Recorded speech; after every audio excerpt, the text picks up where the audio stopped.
The Strange Motion Way podcast, brought to you by Royal Purple. Premium synthetic motor oils and high-performance chemicals have been designed to improve performance, provide long-term protection, and give you the confidence to push your vehicle to the limit. Royal Purple Premium Synthetic Motor Oils. Welcome to another episode of the Strange Motion Way podcast. I'm your host, Tim Strange. I am solo tonight on this end. Carrie's getting ready for the Hot Rod Power Tour, so she just started it and went to the other room. Tonight, we have the person behind the Tri-5 Nationals, the American Tri-5 Association, and Woody's. He's worked for the Classic Chevy organization. He's worked for Soft Seal. Funny story is, we actually met when we were like 11, 12 years old. He's older than me, so he's the old one here. At the Tri-5 convention in Dearborn, Michigan, when we were little. And he's also built tons of cool cars. They do a giveaway car every year. We're going to talk about that. And one of my favorites, he did it was the 1-inch 57 where he cut this, moved this, do this.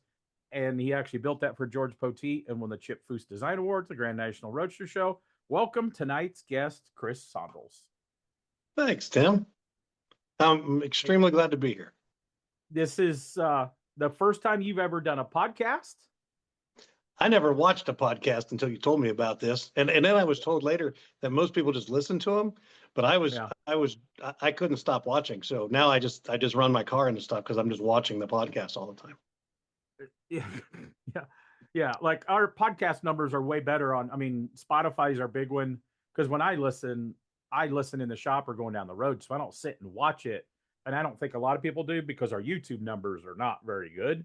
But our Spotify is good and our Apple's good and our iHeartRadio is good. And you can get visual on YouTube and Spotify. The other ones are just sound, I guess. So, well, I was then today, hats off to you and Carrie.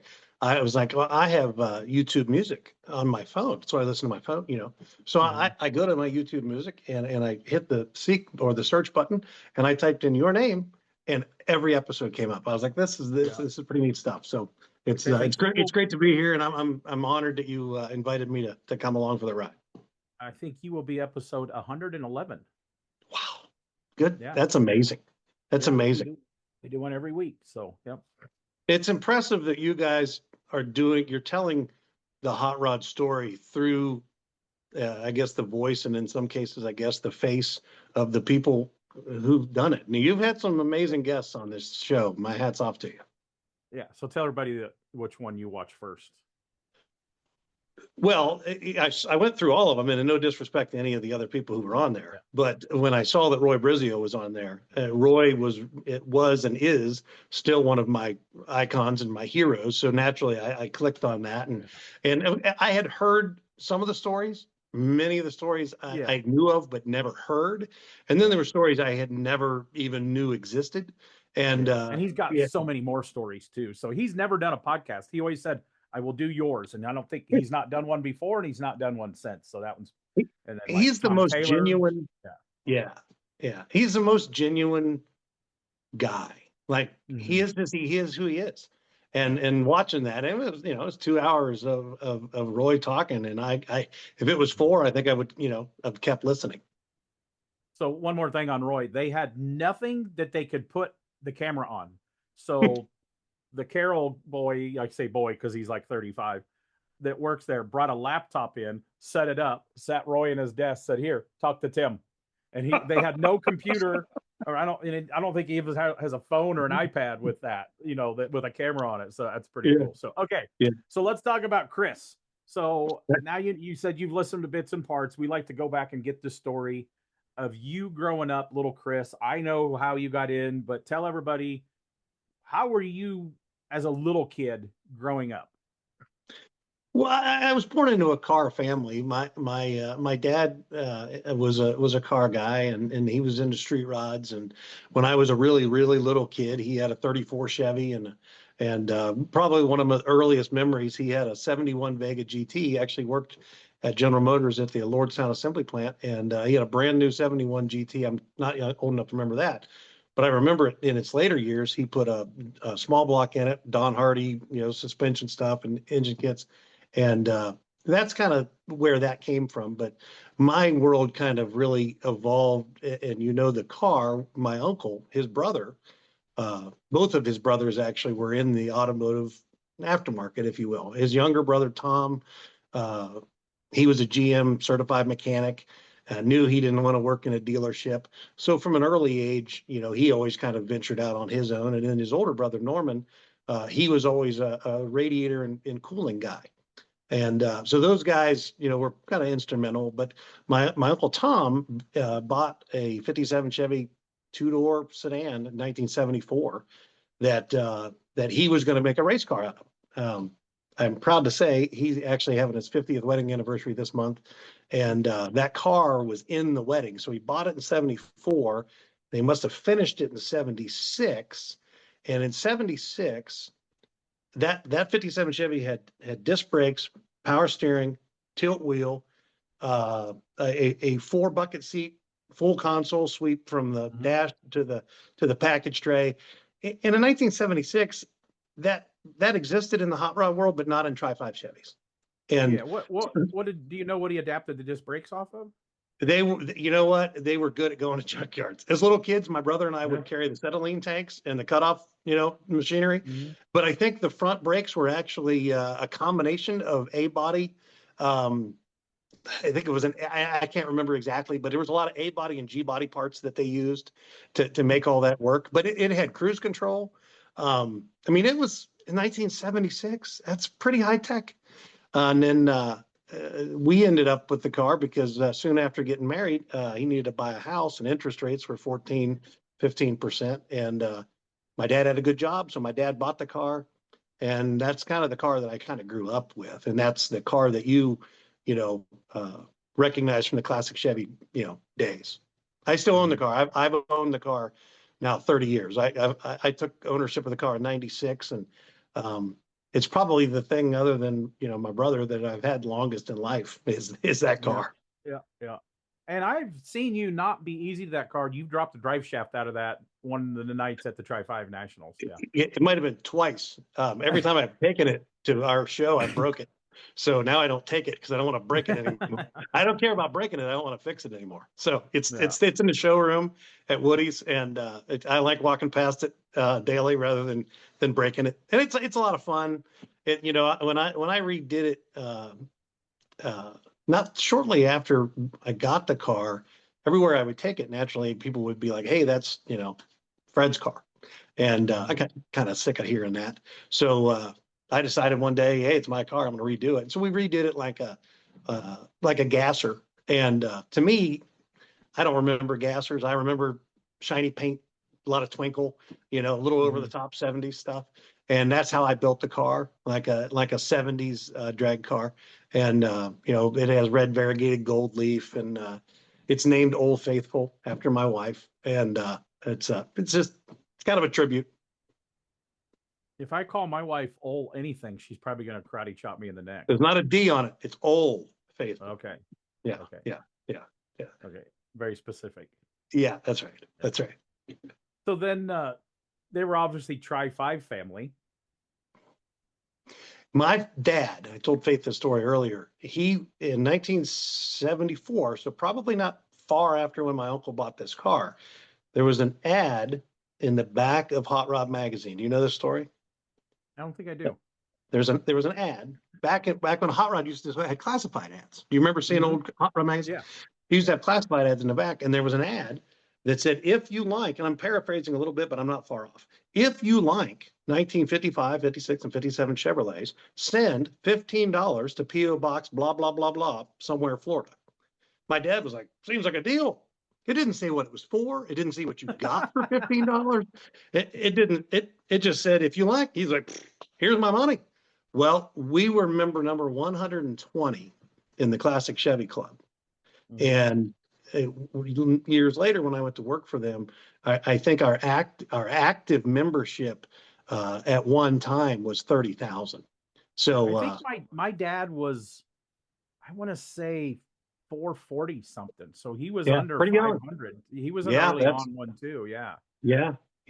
And in that, every outside of one vacation I ever remember that was non-car related, everything we did revolved around the Classic Chevy Club. Dad sold the 34 Chevy that we used to go to Street Rod Nationals in and things, and put everything into that 57 Chevy, and that was our life. You know, when Dad wasn't working, we still had chrome plating bills that needed to be paid. So, you know, that's how I grew up. Yeah. And, you know, it was neat because it was always my dad's hobby, my uncle's hobby. I always liked the people, Tim. I always liked the people. I think you still see that today. I was fascinated by people who could do things and be somebody without being somebody. And I think that really put me on a trajectory to kind of where I am today. I loved the owners of Classic Chevy. I idolized them. The people who worked there, idolized them. I watched them move and ebb and flow, and I'd get let down when one of them wasn't there anymore. And you know, just like a lot of clubs, there's the cat. Hello. Hey, kitty. That's Axel. Yeah. he's too good. But that led to a lot of things. You know, I graduated high school in 1990. What year did you graduate? 89. 89. So you are older than me. Remember, I'm the older one. Yeah. Yeah, I thought you were, or just more advanced in a schooling manner, possibly. No. Okay. Well, anyway, well, I'm not even gonna say it. Or you're advanced in the schooling. I'd say, yeah, you would be advanced in the schooling, not me. Okay. So the Classic Chevy Club had been sold about 88, 89. And I'm glad you didn't tell the story how you and I met, because I think everyone's heard that now. But I'm going to go back. Yeah, I jumped over it. Yeah. I figure as much. I tried to, like Fonzie over the shark. It didn't work out. Right. But I was at Dearborn, the same place you and I met, so that'll segue you back. And they had another event at the same hotel, at the Hyatt, in '89. The new ownership. I was, going into my senior year in high school, and I was, pulling 24-hour security duty. I was training guys 30 years my senior how to judge cars. I was just, if I was there, I wasn't spending much time in the hotel. Mm-hmm. And they actually went to my parents, and the new ownership was they were more business people than they were car guys. They wanted to be car guys, but they recognized that I knew more about the membership than they did. And one of their concerns was, and think about this was in 1989, was how many years will this thing last? Mm-hmm. Meaning, how many more years do we have this audience? And so they hired me the summer before I went into my senior year, if I would move to Florida. And I did. Graduated high school June the 10th, went to work June the 12th in Orlando, Florida. That was 36 years ago next month. So go back to Dearborn, I think it was 81. Yep. We were at the Hyatt, and we didn't vacation much unless we went and stayed with friends. So that was a big deal. My dad had a tilt front end 55, and we were going, because I'm read Street Rodder, Rod and Custom, Hot Rod, Super Chevy, Popular Hot Rodding, and the Tri-5 magazine. I mean, when I seen some of these people I still remember meeting Bob Dahl. He was the 56 drag guy car, at that, and went and raced out of Milan Dragway, and Roger Gustin was there because he was a Tri-5 guy. These were my heroes. I was not into sports. I was into drag racing and Tri-5 Chevys and hot rods. So meeting these guys was just the coolest thing ever. In 1980, do you remember a real suave debonair fella that I kicked out of the parking lot because I was on security duty, and his security guards were much bigger than me? Joe Rudka. Do you remember meeting Joe there? I don't. Mr. Gasket was there. Yeah, I met him years later at shows, but we only went to the 1981 one. We didn't go to any other ones. I think we might have went to there was some regional ones, maybe up around, was it Schaumburg or something like that? Schaumburg, Illinois. Yeah, I was there. I remember. Yeah. I remember going once later on to that one. Mm-hmm. Schaumburg, probably around you. Springfield, Missouri, there was one. They had a lot of regional events, smaller events like that. Yeah. But I remember, if I remember right, and then talking to you through the years, that one at Dearborn was the biggest to that date. And that was the biggest to that date. Yeah. 800 and some cars, right? Yeah, I think that the biggest show they ever had was 889, and I don't think that one was the biggest, but the 89 one was. That was the biggest event they had ever had. Yeah. And still, that many Tri-5s in a big parking lot at a hotel still blew my mind as a little kid. I Well, was when you going to consider, local car shows that might have had 200 cars at the most that had everything. And to see, it's kind of like the same time my dad had a vet later on. And well, it was before that. He had a vet that he traded a 57 Chevy for. But we went to the Bloomington Gold show.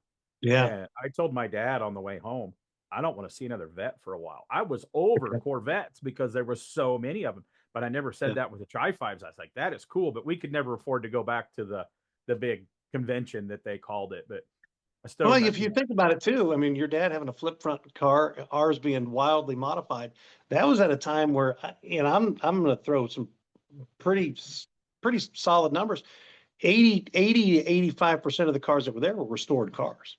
And so Yeah, we were kind of the outcasts at the time. yeah, And that's something that I've carried through my entire, uh, uh, we'll talk about it later. Just my career is watching that whole thing change. I mean, I remember being a kid and like NOS parts were in 1980. By the way, you could still go to the dealership and buy fenders. I mean, crazily, but yeah. yeah, that was pretty neat. I remember.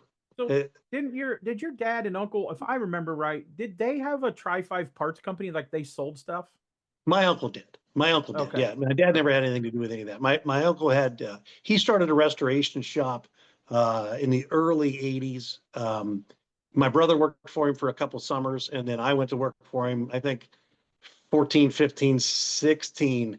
Every summer, I'd get out of school Labor Day weekend and go to Uncle Tom's, and I'd work all summer. And he taught me body work, and he taught me how to paint, and roughly weld, which is still about the truth. But I was a good painter. But yeah, I worked for Tom for quite a bit, and then later years, there was a fella. His name escapes me now. I can see his face, but it doesn't matter. He was. There's been a lot of transition, just like in hot rodding. He was moving on, and my uncle bought his parts business, and then he had a parts business for a short period of time. And I remember, didn't your uncle have like a two-door wagon that had stripes on the side? Well, that was my dad's. So Okay. that was my dad's second car. The that car was at the '89 Dearborn show. That's where we debuted that car. And that car actually kind of led to a lot of things. That at that '89 Dearborn show, we left that show, went to Norwalk to a Super Chevy show, and then let me see, how did that work? And then Some of the people listening to this won't even remember Super Chevy magazine, no, but the Super Chevy shows were ridiculous. oh, Like Indy, it took you almost 3/4 of the day to walk through the swap meet at the Indianapolis one. And then they had you Pro Mod. mentioned That's kind of where Pro Mod started, and yeah, the Soft Seal 57 and yeah, Charles Carpenter's yeah, 55 with the Boyd wheels on it. yeah, It was, those yeah. shows were epic. Yeah, you said that about Bloomington about getting sick of seeing Corvettes. I remember being at Indy saying I never want to see another Camaro because it just seemed like they went on forever and ever and ever. I'm still kind of like that. Yeah. So, but we went to Dearborn, then we went to Norwalk, and then after we got back from Norwalk, did you ever go to the Hot Rod Super Nationals in Canfield, Ohio? Nope, I went to DuQuoin Street Machine Nationals and then the Fall Street Machine Nationals. I never made it. I had plans one year and I didn't make it. I never went to Canfield. I regret doing that because I hear great things about that show, what that was. Well, that fairgrounds is about 12 miles from the house I grew up in. Literally one road over off Route 46 in Canfield, Ohio. I lived in Austintown, Ohio, northeastern Ohio. And so the Hot Rod magazine came to our backyard. Like it's mind blowing, Yeah. And all my ne'er-do-well high school buddies and I, we go out there and anyway, in '89, I met some pretty cool guys. I met Scott Sullivan. I met Carmine Lavercio. I met Billy Wooten. I met Rocky Robinson. I met all those guys actually at that event. But the other fella I met at that event, because his dad was pulling his car on a wooden open trailer, and Hot Rod was shooting both my dad's wagon and his car, which was, all monochromatic. It was raspberry pink, your car you're talking about. It might have been red then, but it might have been raspberry by this No, time. it was raspberry then. Okay. And that's where I met Troy, and we've been friends ever since. But for everybody his else, car, Troy Trepanier at Rad Rides, he did a 66 Chevelle that his grandpa gave him. It was red like for 1 year, and then he painted it. That colors were cool. So it was Porsche magenta pink with brushed center lines on an open trailer. That the trailer was also painted pink with moon discs, and his tow vehicle. You remember his tow vehicle? Man, also painted magenta pink. Was a boat tail Riviera. Yeah, that makes sense. Yeah, that makes sense. He was the coolest guy on the fairgrounds. If I'm at SEMA and I'm introducing Troy, I bring that up every time, and he wants to kick me. He wants to kick me every time. Yeah, he was the coolest guy on the fairgrounds, and keep in mind, Scott Sullivan was there, so that's a pretty good nod. Well, if you ask Scott, he will disagree with you. That's why I said it, because I hope he hears and it. Rocky. And calls me. Rocky will disagree with you too. We've had both of those guys on the podcast, so yeah. So by then, I'd already been hired by Classic Chevy, and so this fella, who actually has also been on your podcast, he's taking pictures of my dad's car, and I'm, just like an irritating teenager. I'm pulling on his shirt, man, like, hey man, I got some questions. I want to get into this industry. How do I do it? Hey, big, tall, bruising guy, and he was like, stop! I'm trying to work. Go over to that building over there, and there's a guy in there with a funny mustache and cowboy boots. Go talk to him. He had nothing else to do. Go talk to him. So the guy who told me that was Steve Anderson. Oh, cool. Who was shooting for Hot Rod. So I go over and I go into the building, and lo and behold, there's a guy in there, and that was Harry Hibbler. Do you know who Harry is? Mm-hmm. So Harry was the publisher at Hot Rod at the time, and I'm a 17-year-old kid. And I told him while I was there who sent me, and he said, well, sit down. And I bet you I spent 2 hours with Harry Hibbler. And he told me everything that I should take my senior year in high school. If you go to college, here's everything you should take in college. And you need to always remember, who got you to the dance. And anyway, he gave me a business card. And it was long before cell phones. And he wrote his personal office number on the back of the card and said, call me if you ever have any questions. And I still have that business card. It hangs right in my office. My wife framed it for me years ago.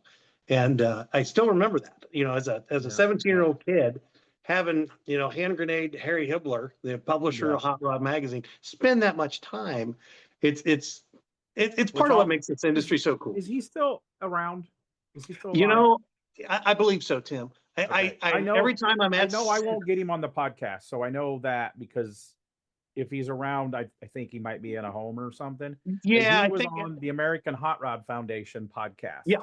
So I want to say 5-6 years ago. So people look up that podcast. They don't do as many anymore, but look up and listen to Harry Hibbler's. You'll understand what all the stuff that guy helped start and was a part of. It's pretty incredible. Yeah, and that story will come back. That story will come back here shortly. I don't want to get off track, but I'll let you ask questions. But remember that story because there's a Steve Anderson connection to later in life.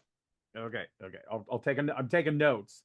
So at that time when you went to Florida, so my first car was a 55. We've talked about that, at the Tri-5 show. But it was too rough to actually build. A buddy built it. We sold it to a friend. He built it a Pro Street car, got it in Super Chevy. So then my first car I had when I was 14, then ended up being a car I drove was a 64 Chevelle. So of course, the spinoff of the classic Chevy was the late great Chevys, which was 58 to 64. And at that time, was they merged at that? Because later in time, I don't know when the years were, they kind of merged them all together and it kind of got a little mucky. It wasn't just two magazines, Tri-5s and the late greats, but they ran the late greats kind of the same way with the shows. The magazine was kind of the same. The white protected thing that came in the mail on it was kind of the same. So there were three, it can be argued, originators, Doug Moorhead, Danny Howe, and Denny Williams. And I gave Denny a nod because I believe he should be given credit. And all three of them were actually elementary school teachers. They all taught at a Christian school in Central Florida. And the reason the the Classic Chevy Club started in the first place was because Doug tried to join the National Nomad Club. And one of the deals with the Nomad Club was that they were kind of Corvette-esque. If you didn't have a Nomad, you weren't allowed in. And he had a 57 hardtop. And he said, well, if they won't let me, I'll start my own club. That's the entrepreneurism in the country, right? Yeah. And anyway, it took off. And, anytime you do something like that, there's infighting and things. And they decided at one point the way to expand this, make it bigger, was to go ahead and start Late Great, which Danny ran. So Danny ran the Late Great. When John Wynn, one of the, if you're familiar with boats, 4-wind boats, they had gotten sold out in the late 80s, and they had a pretty good non-compete, so they weren't allowed to play in boats anymore. So he bought the Classic Chevy Club along with his accountant, Dennis Clark. And at that point, they didn't want anything to do with Late Great. So Danny took Late Great. So by the time I got there, the Classic Chevy Club was it was called Classic Chevy International. It was a business just of 55 to 57 Chevys. Okay. When I worked there. Now later, like you had mentioned, Eckler's came in and a couple other private equity companies before that, the Harbor Group and things, and they started kind of, as your words, kind of muddled it up, muddied it up, and that allowed for opportunity later for me too. Yeah. So when you moved to Florida right out of high school, no college business stuff at that Well, time. one of the deals that Dennis made was he would put me up as long as I worked full time and kept at least a C average in college. So I had to go. Yeah. Okay. So I went to the University of Central Florida and started school in Florida, and which is essentially why I came back home. Two reasons: one, Florida's way too hot for me, and two, that was a pretty heavy load, and so I worked and I did everything. I worked in probably the worst job I ever had. I worked in the glass shop, and I think they did this kind of, it's a hazing thing, to be honest. Is they had this, you're in Orlando, Florida, Apopka, Florida, north of Orlando, and they had this metal shed, like the type of shed you'd buy at like a Home Depot, in the back with all these big blocks of styrofoam. Do you remember when glass used to come shipped in styrofoam before they did that spray stuff?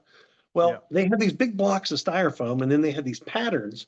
And if someone ordered like a windshield to back glass and a side glass kit for a sedan, you took this pattern, you laid it over this big block of styrofoam, and then you took a router and you'd route out this pattern, and then you'd shove the glass down in it.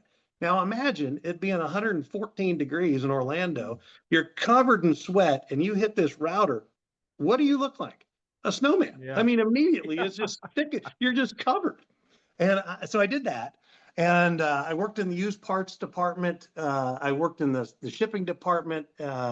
Ultimately, I ended up working in the sales department. I kind of have a little gift of gab. So I ended up in the sales department working evenings because they couldn't find anyone else that really wanted to stay up late at night and talk cars. And I thought, well, your guys are paying me to do this. This is great. Yeah. And so I did that for enough, I call it enough time. And then I decided it was time to move back to Northeastern Ohio, finish my degree because I could see where I wanted to go. I probably needed to do that. And by the way, Harry Hibbler told me I had to do that. So I moved back home, finished my degree at Youngstown State.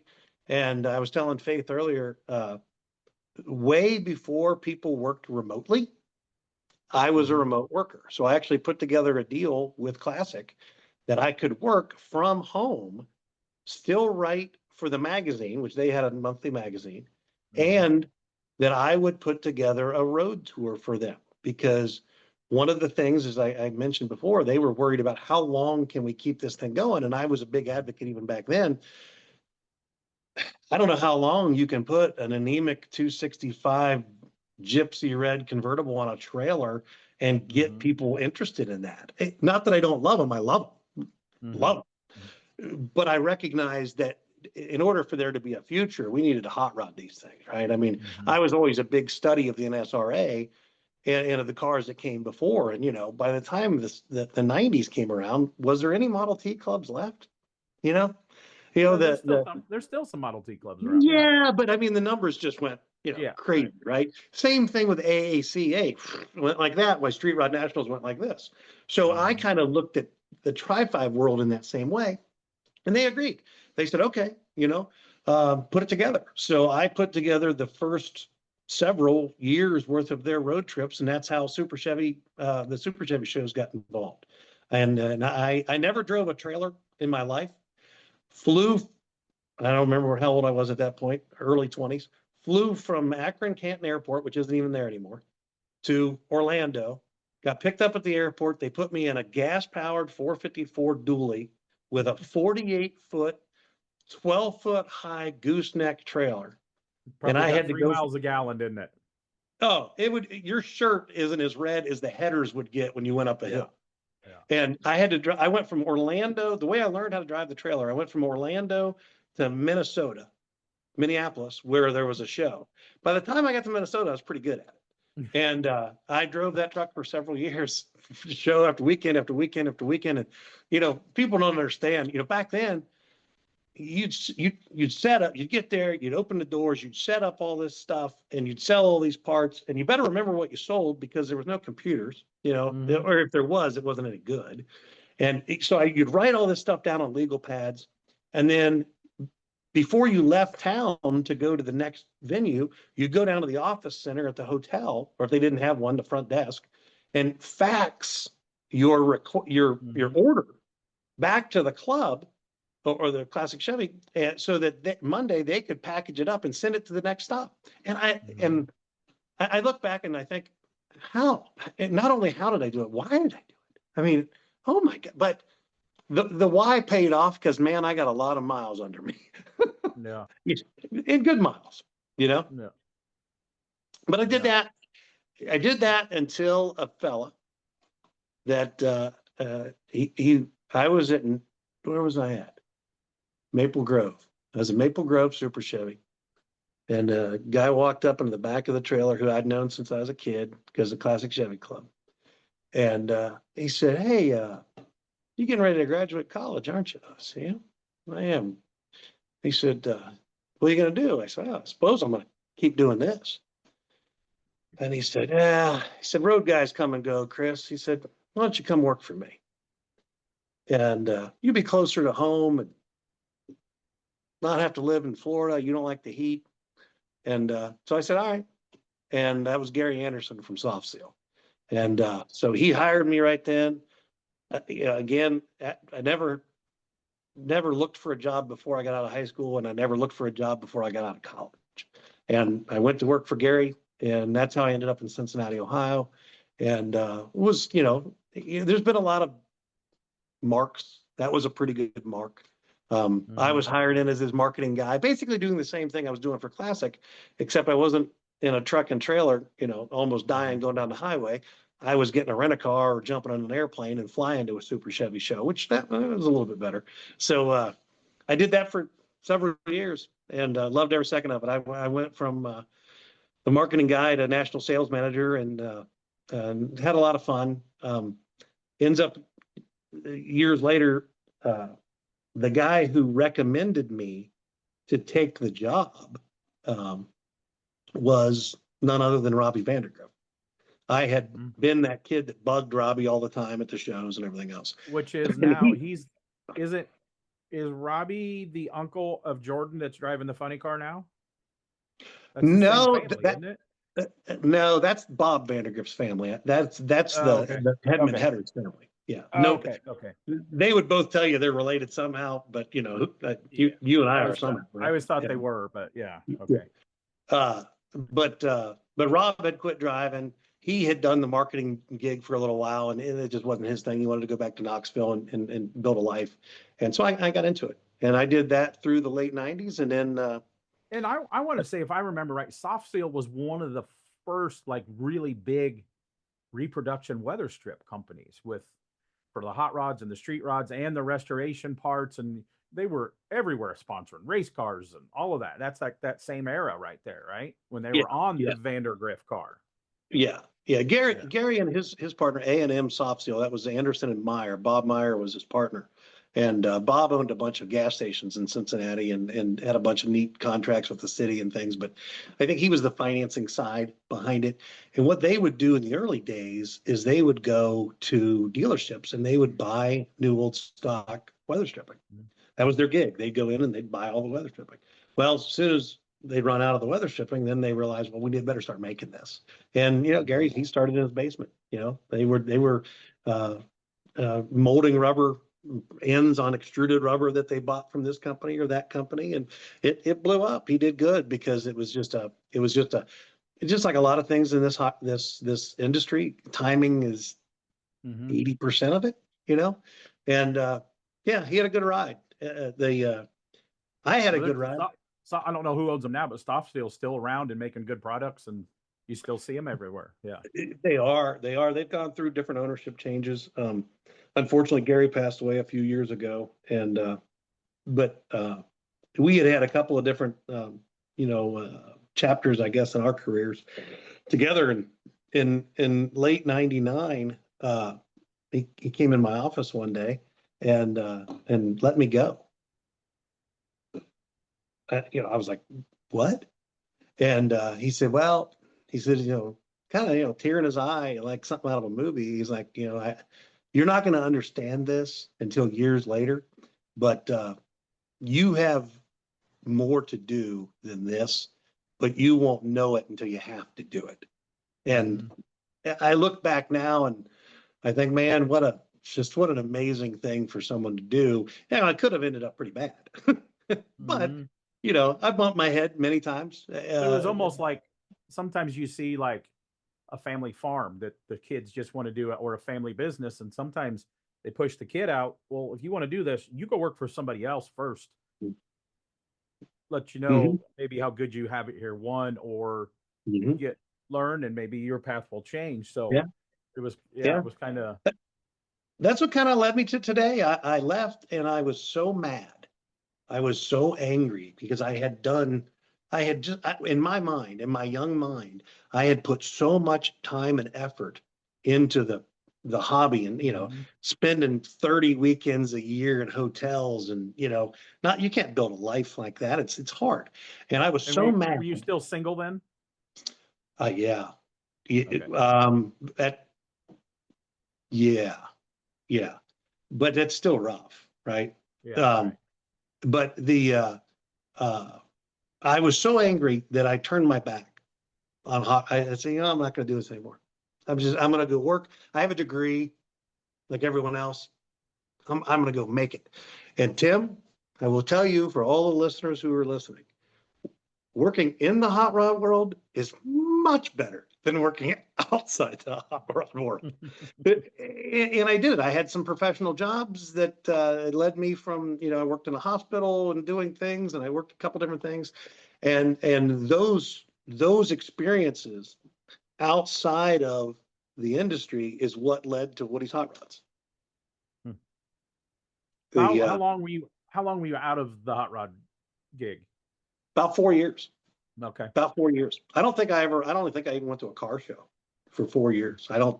I was just done. I was kind of, maybe it was early burnout, I'd been pushing pretty hard, for a long time. And so I was out for about 4 years. And then I was like all young guys do. I was meeting up with a buddy of mine, and he was bitching about his job. I was bitching about my job, back and forth like young people do. And, one beer, an idea might have manifested itself. 3 beers later, it seemed like a good idea. And that was, well, you need to start your own hot rod shop. You know how to do this. Your uncle taught you how to do it. Why don't you do it? And I rebutted that with, well, I don't have a place to do it. I don't have a customer. Seems like all the tools you would need to do that, I don't have any of them, Yeah. Well, in that same conversation, he owned his own business, so he had a cell phone. And he said, well, does Woody still have that 57 that he bought from your dad? And my dad had bought several cars he never had built, including this 57 sedan that when I was like 11, we had put in some barn up in Northern Ohio. And I think he put it in that barn because I don't think my mom ever knew the car existed. I think that was the real reality to it. But when he and my mother moved from up my hometown, he sold that car to his buddy Woody. And so my friend calls Woody, says, "Hey, do you have that car? I'm going to buy it." They negotiate this whole thing sitting right there at the bar. So he hangs up and he says, "Okay, well, now you have a customer. Now you have a project. What's your excuse?"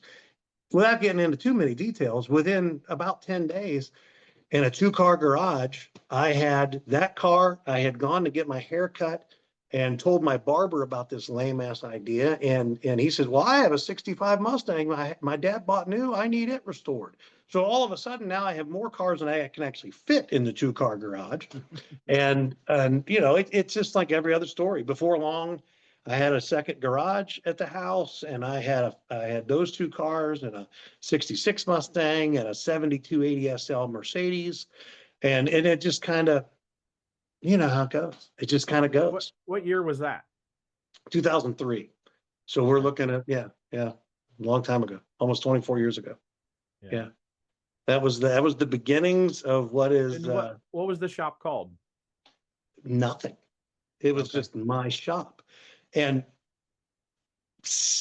9 months into it, the whole thing, Tim, was supposed to be an in-between. I was supposed to do a couple of cars to make, the house payment while I found the next job.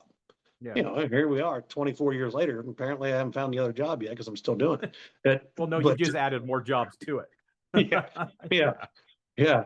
So I started, the story goes, and it's true, I started just writing names on the wall as I was working.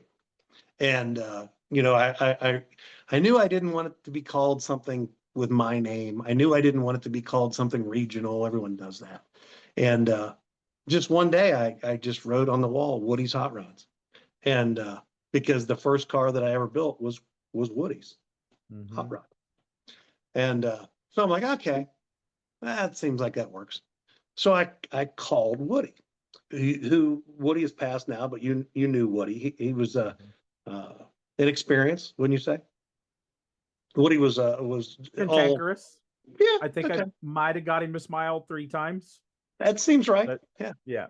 So I called Woody and I said, "Hey," I said, "I probably don't need to do this, but I'm going to. I think I'm going to make a run at this, and I think I'm going to call it Woody's Hot Rods." And just in typical Woody fashion, he's like, "Huh, what do I get out of it?" I was like, "Well, I hadn't really thought about that, but what do you want?" He said, "You're going to make t-shirts?" That's what he said. He said, "Are you going to make t-shirts?" I said, "Well, I suppose at some point." And he said, "Well, I want, every time you make a new t-shirt, I want one." So that was the running deal between Woody and I. And that's a pretty at cheap that point, fee. What's that? That's a pretty cheap fee. It wasn't bad. No, Yeah. it was good. That was a good negotiating tool, I think. But that's what it started. And friends, families, and fools. That's what I always said. That's how you start a company. And that was the beginning. But it wasn't going to get to where I wanted it to get to. My background was in marketing. When we were kids, I looked. Yeah, of course, I looked at Hot Rod. I looked at Super Chevy. But I looked more at the masthead than I looked at the cars because I loved the industry side. And you could watch. A lot of people did, but I always pay attention to that. Like, we've had a lot of photographers on here because those names, it's like you meet this guy. Sure. Like, oh, I want to meet Gray Baskerville. I want to meet Randy Lorenzen or Scott Colleen, Steve Anderson. Because they were just as important and more important because they were the ones that chose what got in the magazines. When I was a little, do you remember the name Steve Reyes? Yeah. So Steve was the photography director at Argus Publishing. Do you know what Steve looks like? People don't know Steve Ray. Oh, I got to hang out with him when I was doing some NHRA stuff on a rain delay. Oh my God. But like in popular hot rodding, the fire burnout pictures, most of them were shot by him. Yeah. Yeah. Just as great of a guy as you ever want to meet. But if you ever met him in a dark alley, you'd be scared to death because he's monstrous one. Uh-huh. And his personality is more monstrous, but just as nice of a guy. And back then they didn't have any budgets. They were running around the countryside, shooting all these crazy shows.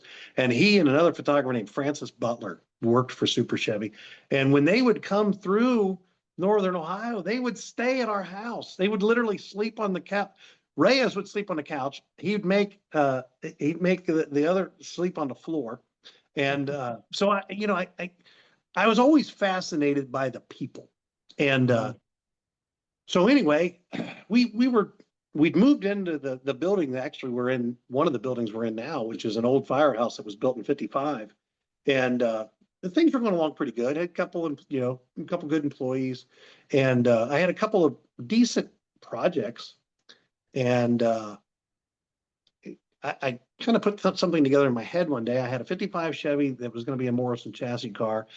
I had one of Gary Anderson's. Now he had fired me, remember, but I had reconnected and said, "Hey, I'm doing this." And he said, "Well, here's this 67 Camaro I have. Can you restore that?" So we restored a numbers matching 67 Camaro for him. And then he had this 40 Willys, which is what I really wanted to do. And so I presented him with this idea of doing a Morrison chassis 40 Willys and 5.7 Hemi, the whole bit. That was pretty cool. You remember that car? It was in Super Rod, wasn't it? Yeah, black. Yep. It had a UPS brown steely wheels and UPS vinyl interior. Because Willys was a cheap car, I wanted to kind of replicate that. And then I had a 69 Mustang that the owner was pretty open to ideas. And so I presented Art Morrison with the idea of doing a chassis for that Willys and doing a chassis for that Mustang. And anyway, Morrison's like, "Yeah, we can do it. We can draw it up. We can make it work."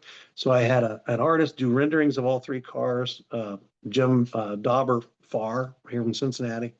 One of the guys that Josh Shaw learned from, years and years ago. And which we've had Josh Shaw on this podcast too. And he talks he about that. does, Josh, good people.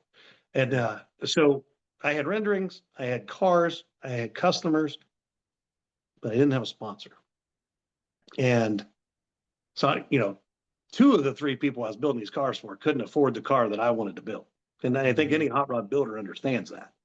Sometimes our ideas are more lofty than what the consumer, but I needed a breakout car. I needed some breakout cars. So in July of, I guess it would have been 07, maybe 06, 07. I was at Good Guys, Columbus, and John Drummond, John. Well, John comes buzzing by on a golf cart with a guy that they stop the golf cart. This guy takes a business card, slings it at me, and says, "Hey, I need one of those T-shirts." I had Woody's Hot Rods T-shirt, and he drives off. So behind me, I even get it. I still have the business card. It said right on the business card, Scott Woody Woodruff, director of motorsports, JAGS. So I was like, okay, well, I see why he wants the shirt. I get home and Monday morning, all gigged out.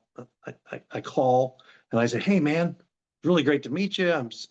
And click, nothing. So it packaged up shirt. At the time, I had jackets and shirts and hats and all kind of crap. And I wrote a letter. "I'd really like to meet you." So send it off. Next day, I get a phone call back from him. "Hey, man, I just wanted a T-shirt. What did you need?" I said, "Well, I got this idea." Starts talking real fast, like I can do. And it's not a good thing.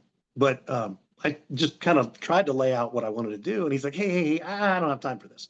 Put it together in a proposal. And can you meet me at the office tomorrow? Okay. So I stayed up all night long, made like a 20-page proposal on why and how I was going to build these three cars.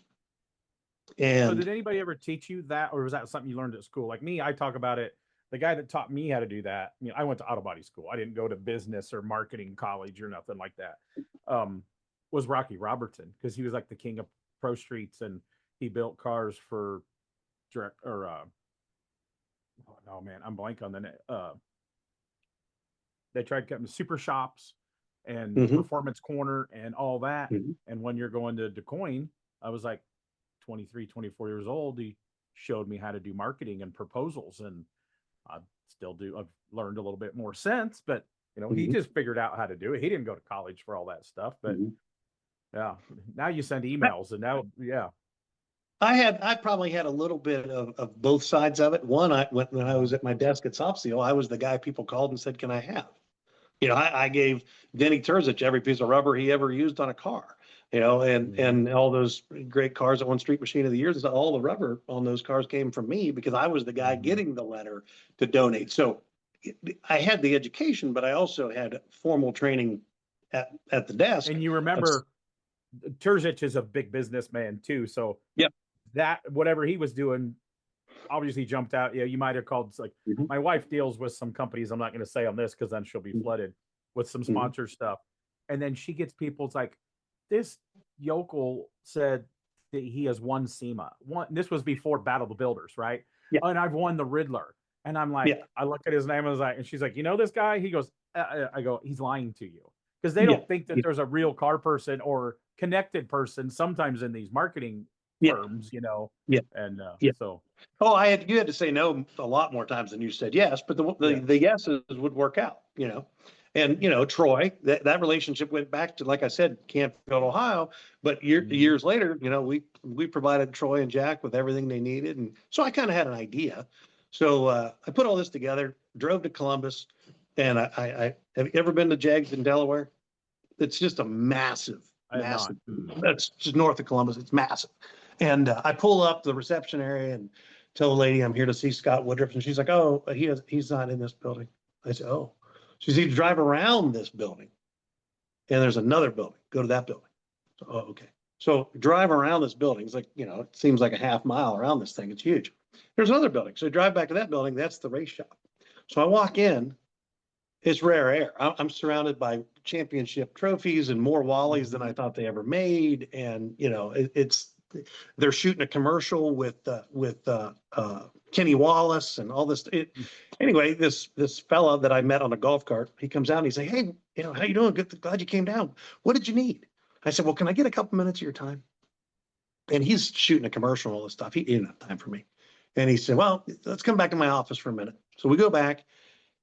And I'm ready, Okay, I'm going to present.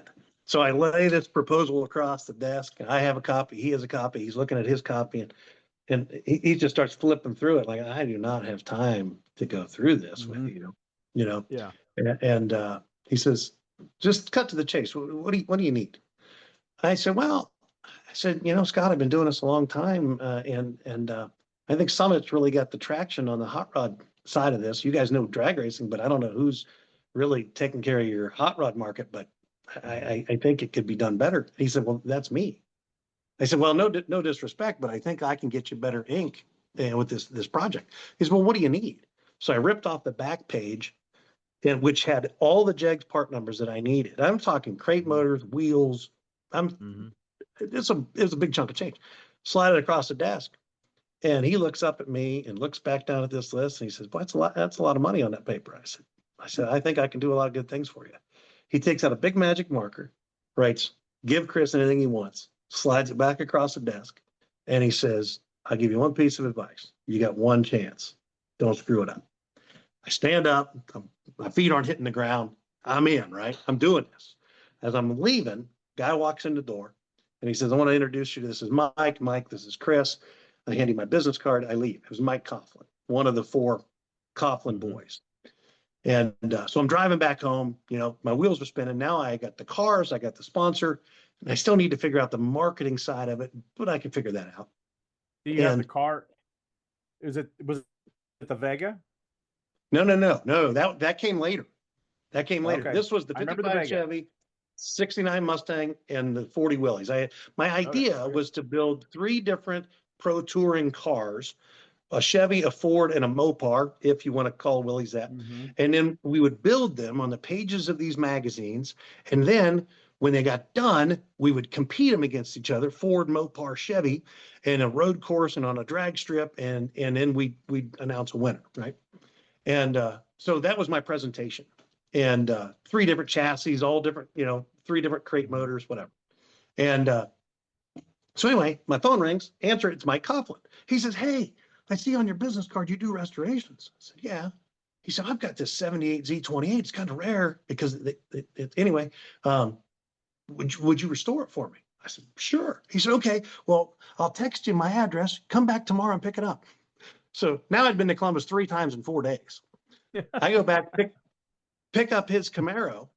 And from that point, for about the next 8 years, Tim, I always had a Coughlin car in the stable at some point. I'd Cool. build one, drop one off, build one, drop one off. If they didn't, Very cool. if either Jag or Mike didn't have one to build, we'd come up with an idea. And that's where the Jaga came from, the Vega that had a Morrison chassis and an LSX. That was an amazing piece. And then all these years later, they usually have a big rig at the Tri-Five show. Yeah. It's been a lot of fun, and that whole idea that started right there is what kind of helped really cement us as a builder. But I needed ink, None of us survived back then. Now everything's podcasts, everything's clicks, everything's, how do you do it on Instagram? The magazines still work, I think, but it is changing. I'm still a big print guy, still get giddy. I mean, looking behind you magazines, I've got them behind me. It still means we're that generation. So I'm racking my brain trying to figure out, and I knew people at Super Chevy and Street Rodder and things, but they were the big leagues, man. I was not the big leagues. I wanted to be in the big leagues.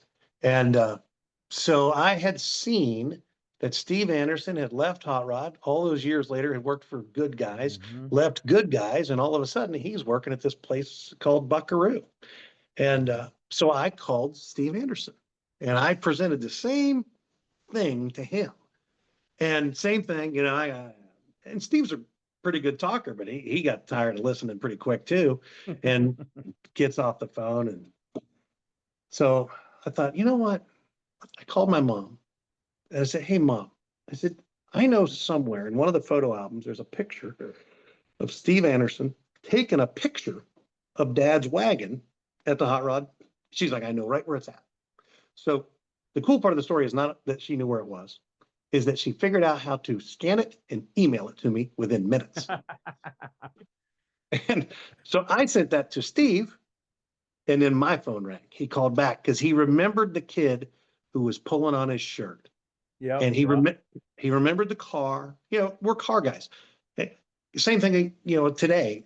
I might not know a person. I might know their face, but if they're standing beside their car, I know who they are. Are you like that? Yeah. Yep. So I tell Steve this whole idea. He remembered that little asshole that wouldn't leave him alone. Yeah. It paid off. He must have liked it. Within a couple hours, I get another phone call, and it's John Diana.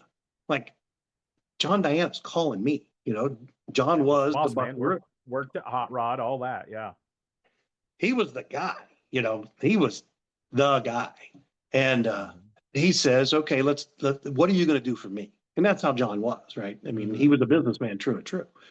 I said, "Well, I can shoot the pictures. I can write the articles. I'll do this many tech articles." And so he sets it up and he says, "Okay, we'll build the Mustang and Super Rod. We'll build the Willys and Street Rod Builder, and we'll build the 55 and Chevy Rumble." And that's what we did. Over the next year and a half, I think they published 65 maybe tech articles that I had written in those 3 different magazines. I shot every picture myself, built those cars, had a good team around me that we built them. I painted all 3 of those cars myself. And some people forget, though, we talked about was Josh Mishler worked there, and when we had Josh is who shot the cover. Yeah, but some of the people forget, they remember Super Chevy, of course, Hot Rod and all that. But Super Rod, Street Rod Builder, and Chevy Rumble, I kind of always forget about Chevy Rumble. Then they had a truck builder there for a little bit. Then they branched out, got a little too big for their britches, and started doing boat stuff. And then the empire kind of came down a little bit. But that's when the internet got stronger. It was not all their fault. It was just timing. Stuff changed. And but man, they did great. I mean, we were lucky. We had a couple. They did pull out posters because John Diana was at Hot Rod when they did the Cadzilla and the Rad Rides 60 Impala.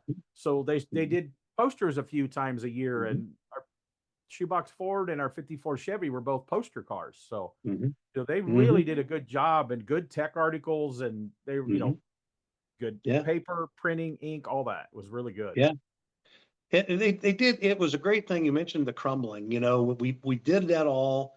Um, Josh and I met another young fella there, Tommy Lee Bird, that I Mhm. still have her. Tommy is, our lead shooter for the Yep. American Tripod magazine, and it was just good. Everything was working. It was good. We were a Mhm. young company, not figuring anything out. Just bumping our heads, but we had some cool stuff. We were on the pages of magazines. We Mhm. ended up doing pretty good. And then that empire crumbled, as you mentioned. And Yep. I'm like, well, I put all my eggs into this basket, into Mhm. into these guys, but those guys, how do I get in there? And I was at SEMA, and I ran. You know where the ramp is in the South Hall, right there where Ford always used to be. I was You walking stand up. on That's my story. If you stand on them ramps at SEMA still to this day, you can't get off the ramp. You stop, you No, get done talking to somebody, you take 2 Mhm. steps, here comes because everybody's coming down one of those 2 ramps Yeah, probably at least once a day that you want to yeah, talk to, because that's the hot rod yeah, area, the performance area. yeah, Ford used to be right there, and Chevy yeah, was back, and the yeah. ramps. I've had a lot of good business meetings on them ramps. Yeah, I'm going one way or the other on the ramp, and childhood friend. Literally, when I was a kid, my dad had the Vega. There was ISCA shows in Youngstown, Ohio. Believe it or not, there's an amusement park called Idora Park, and there used to be an indoor car show at Idora Park, and we used to take the cars. And the booth that would set up beside, one year at least, was Ohio Van and Truck, which was owned by this crazy guy from Youngstown named Jerry Dixie. And so I've known Jerry literally. I was a child. I would take naps in my Which bassinet in the he's also back a of a past van. he's also a past guest on here. Yeah. Okay. So I run into Jerry on the ramp, and I said, Jerry. And he's like, no, no, no, in typical Jerry fashion. No. He's like, I shouldn't even be talking to you, because these guys won't touch you with a 10-foot pole because you got in bed with Diana, and it was a big magazine thing, right? It was a big Yeah, rumor. yeah, yeah. So, good way to deflate my whole SEMA trip and my experience. But anyway, a couple months later, I get a phone call from Tim Foss. And Tim was at the time, primarily with Street Rodder uh, as the publisher. And he asked me if I had interest in building one of their road tour cars. So that chance meeting with Dixie and they won't touch Mhm. you turned into a conversation. And Tim said, well, I know Chris, I was his ad rep at Soft Seal in 96. And that's how these relationships go, right? I mean, I knew Mhm. Tim before Tim was a publisher. I knew him when he was an ad rep. And I was flying out to California to do installs on Terry Cole's Camaro. I mean, all those years ago. And so we put together a deal that in Woody's, we built the first non-pre 48 car ever for Street Rodder Oh, magazine. okay. That's right there. A 52 Chevy. Remember, green with a white coat like a Corvette, white Yeah, top, Morrison yeah. chassis. Real neat car. It was actually Rick Love from Vintage Air's personal car. We got it from him. It was an old patinaed 52 Chevy, and we turned it into this, road tour car. So we That's a built cool. that I didn't one. know that. I'm a history tidbit nerd, and I did not know that that was the first non 48 and older for street rod give Yeah, tour car. that was Yeah. it. So we built that one in 09. We had the luck to come back in 11 and build, of all things, a 55 Chevy.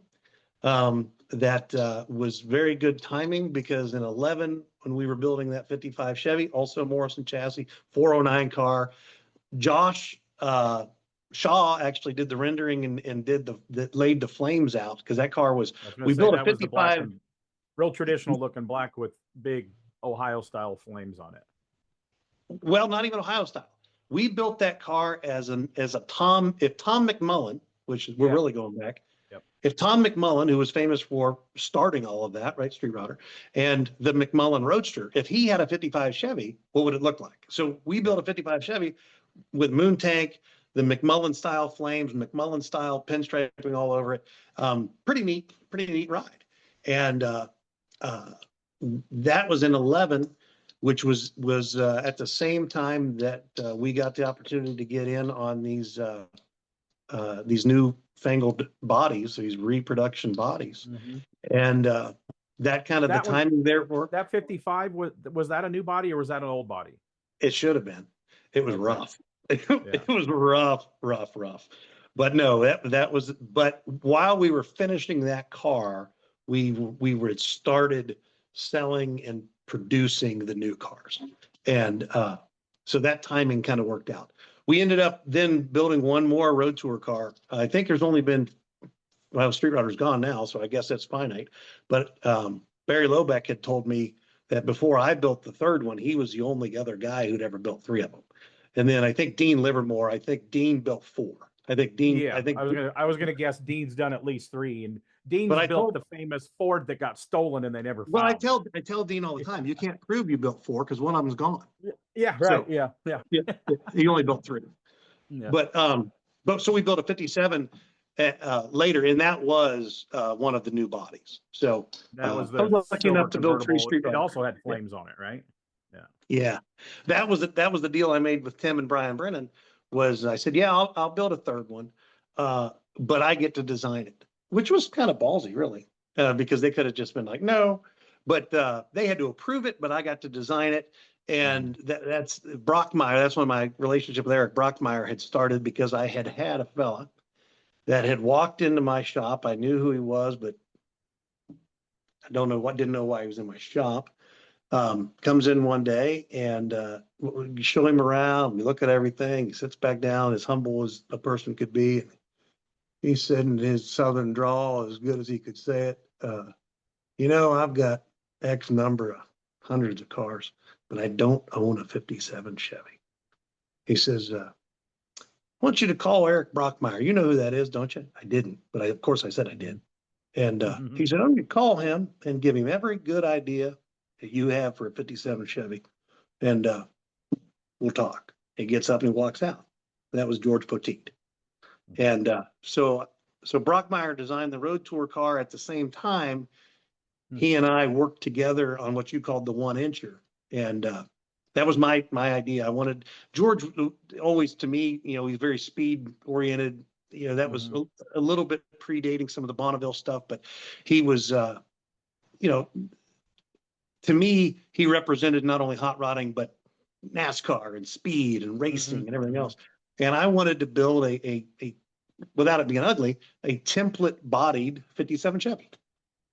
And so we stretched the headlights 1 inch.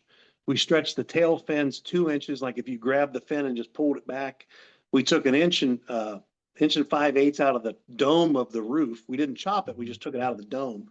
Added a second hump on the dash, like a 55, 56 dash, but it was a 57 hump, and put an oh shit bar in the dash like a Corvette. And it's just a bunch of stuff. The late Clay Cook, do you remember Clay? Yeah. From Cook Enterprises. Clay made a lot of one-off stuff. We took the rockets on the hood and we laid them in 3/4 of an inch. So they were there, but they were flat.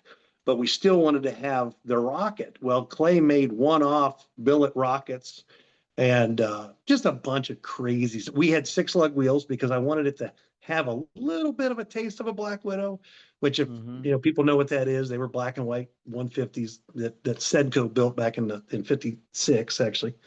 So anyway, we build this whole car, present it to George. He gives us the rights to build the car, and that was a neat car. We won I think the Foose Award of Design Excellence to Grand National that year, and we were actually named CarCraft Magazine's Pro Builder of the Year in 2012 because of that car. So that was a neat time. Yeah, I never got to build a car for George. We were close on 3 different cars, and then it just never came. So it was close, but he helped a lot of people. He did. And behind the scenes stuff that people don't really know. That I mean, he paid. My wife was coaching cheerleading same time that Bobby Alloway was coaching his daughter's softball. Bobby tells Alloway that my wife's, it was kind of like underprivileged girls, like couldn't hardly afford $7 a week for practice. Well, they qualified for nationals to go to Vegas. She gets a call one day for Petite. Says, what are these girls doing? One, he wanted to know they weren't lazy and they were trying to raise the money. Says, well, they've done this and they've done this and he's done this. And he goes, and there was, I don't know, it wasn't a big group, 8 girls, 9 girls. It was less than 10.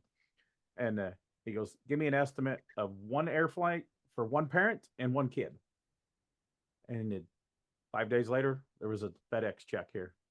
He paid for those girls to go to Vegas because he knew they weren't lazy. They were trying it. And that was pretty awesome. He did a lot of stuff like that people don't know what he did. Yeah. He was a true gentleman. When we were building cars, we had the opportunity to build some cool stuff for some cool people, George being one of them. And years earlier than that, just because of my relationships in the industry, I had gotten a nod in the Wall Street Journal, and they had written an article about how hot rod shops were kind of getting the traction and things, which was neat, and it actually, that journal article changed my life. It got me some neat customers. We built a car for Herschel Walker. That you're not a sports guy, but the famous Herschel Walker. I know enough that I know that. Yeah. What'd you build for him? We built a 69 or 68 Mustang GT-KR, white, black gut, original, all numbers matching KR car. And then built a 70 Chevelle for Carlos Beltran, who at the time was the center fielder of the Mets. And I just got inducted into the Hall of Fame. My nods to my Hall of Fame customer, Carlos. We built him a 70 Chevelle that was pretty neat car. But that same article is how I met my wife. Her dad read the Wall Street Journal, and she owned her own business, and she framed that article for him as a gift to me. And God bless. 20 years later, I have the greatest partner and greatest wife, and she's helped in every way of an advisor could help. I had a lot of ideas. Some we've talked about here tonight that were okay. A lot of them that weren't great, but with her partnership, she's the one that kind of said, hey, we need to narrow this down. You need to quit building Chevelles, Mustangs, Camaros. You need to build what you know, and Tri-5 Chevys. Which I want to interrupt. I love your wife. She is awesome. She's a huge animal lover. We're going to talk about that when we get to the car show part. But remember the one, I jump out of order some. Remember the one year at Tri-5s? She found like a hurt bird or something. And she carried that bird around and was trying to nurse that bird back the whole time the Tri-5 show was going on. Yeah. Tim, that bird ran into a window here in our house, or not in our house, outside of our house in Southeast Indiana. And she brought it with? She carried that bird in a 4-pound Yorkie, our little Eva, and that bird all the way to the Tri-5 Nationals. And that little Penelope would just ride around on her finger. So you remember Penelope? Yeah, she's unfortunately no longer with us. But my wife has a bigger heart than most people could ever imagine, and for animals, she'd do anything. So I'm glad you brought that up, because that's who she is. And we'll talk about that when we get to the Tri-5 show too, of what the one night what we do there. So but it was her idea to narrow down to just doing Tri-5s, and that was probably 2011, right in there somewhere. Not far after that, we kind of moved everything else out of the shop that we didn't want, and we got into the manufacturing of the bodies, and so that was in 11, I guess, and that started working. While we're talking about the bodies, I have a friend that's waiting for their 57 sedan body. Who? Rods and Mods out of Utah, because they have a bad body, and I helped them finish their SEMA car. And Robbie Azevedo, I've been friends with, which he's been on the podcast too. Robbie has that. That's a two-door hardtop. That's not a sedan. The one that they've started with was a sedan. Okay. Anyway, I'm like, what are you doing with this junk body? And they're like, oh, we're going to throw it away. So I'm going to get it arranged as like a puppy. It's like, you can't just throw, even that, like, it is a bad body. It's like, well, the door jams are good. So, so they're still using it for mock-up. And then it's done right now. In fact, my transportation guy was there today. Yeah. So that the bodies have been a neat. I've watched a lot of evolution of this, as you have. Anyone who paid attention to this industry, you know, first you saw it with the street rod guys, and then you saw it with the muscle car guys, and the Tri-5 thing, which I've dedicated my, you know, my life to, and my business life at least, is I always saw the Tri-5 Chevy as the, and I could be wrong, people would argue with me on this, but the first truly generational hot rod. Hot rods were always handed down, right? This was my dad's car. But you know, face it, Tim, you and I are big guys. I'd love to have a 32 Ford, but you and I, if riding in one, would look like a clown car. Yeah, I still want one. I still want a 32 Roadster, but I don't want one to do like, hey, I'm going to do the Hot Rod Power Tour in it. No. I want to try 5 to do the Hot Rod Power Tour in. Yeah. Exactly. And I saw that. My wife saw that. We focused in on that. Woody's Hot Rods became, you know, all things Tri-5. And that really, you know, that was good for us. I remember I was at Grand National with George's car. And we were at the bar at the Sheridan, like everyone goes to, you know, and everyone's bench racing, Loback and Bobby and him, and they're all doing their thing. And I had a moment with Roy Brizio, and just as, you know, as great as Roy could be, he says, you know, how are you doing and how's things going? And I said, well, Roy, I said, I've made a new, I think I have a new chapter. I've decided that I want to become the Roy Brizio of Tri-5 Chevys. And he said, well, what do you mean by that? I said, well, from a business standpoint, I think you're the smartest guy in the industry. You've built the same car like 100 times. You just change the color, change the wheels, change the motor, same car. I said, it's genius. And I said, so I don't take a disrespect to that. I want to become the Roy Brizio of Tri-5 Chevys. So years later, all we're building is Tri-5 Chevys, right? We're doing all these things. We're back at Grand National with another car, a Nomad that we built for a guy named Steve McCullough, a real neat car. And we're back at the same Sheridan, same conversation. Roy says to me, he said, hey, I've been thinking. What's that? What about your comment about becoming the Roy Brizio of Tri-5s? Yeah. He said, I decided that I want to become the Roy Brizio of Tri-5s. So at that time, all those guys, right, they started building more and more Tri-5 Chevys. You know, my other idol, Bobby Alloway. My years are kind of confused. Is that when he built his when he built the orange car? Mm-hmm. Yeah. I call it gold, but yeah. Yeah. The pagan gold or whatever. Yeah. Yeah. But which, at that time had young guys at the shop, which now has his own shop.